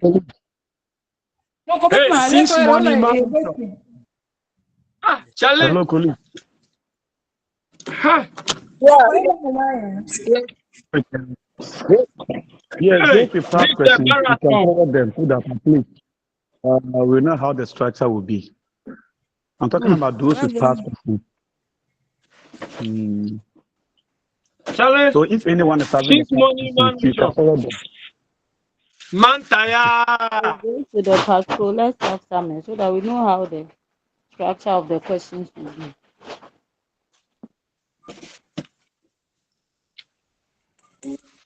Since money man no chop. Hey, linguistic. Actually, your hand is still up. Hey. I suggest we also go to our various groups and then do extra studies. But this one, Since money man no chop. Charlie, the cost is ethical. I have This food. Come for food. the cost is very hectic.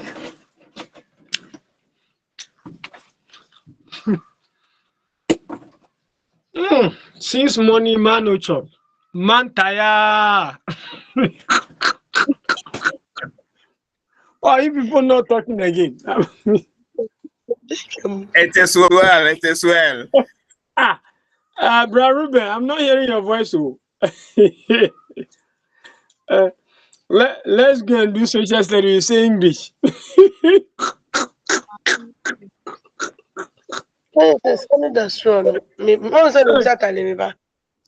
Charlie, it's not easy. Hi. Since money man no chop. Man tire.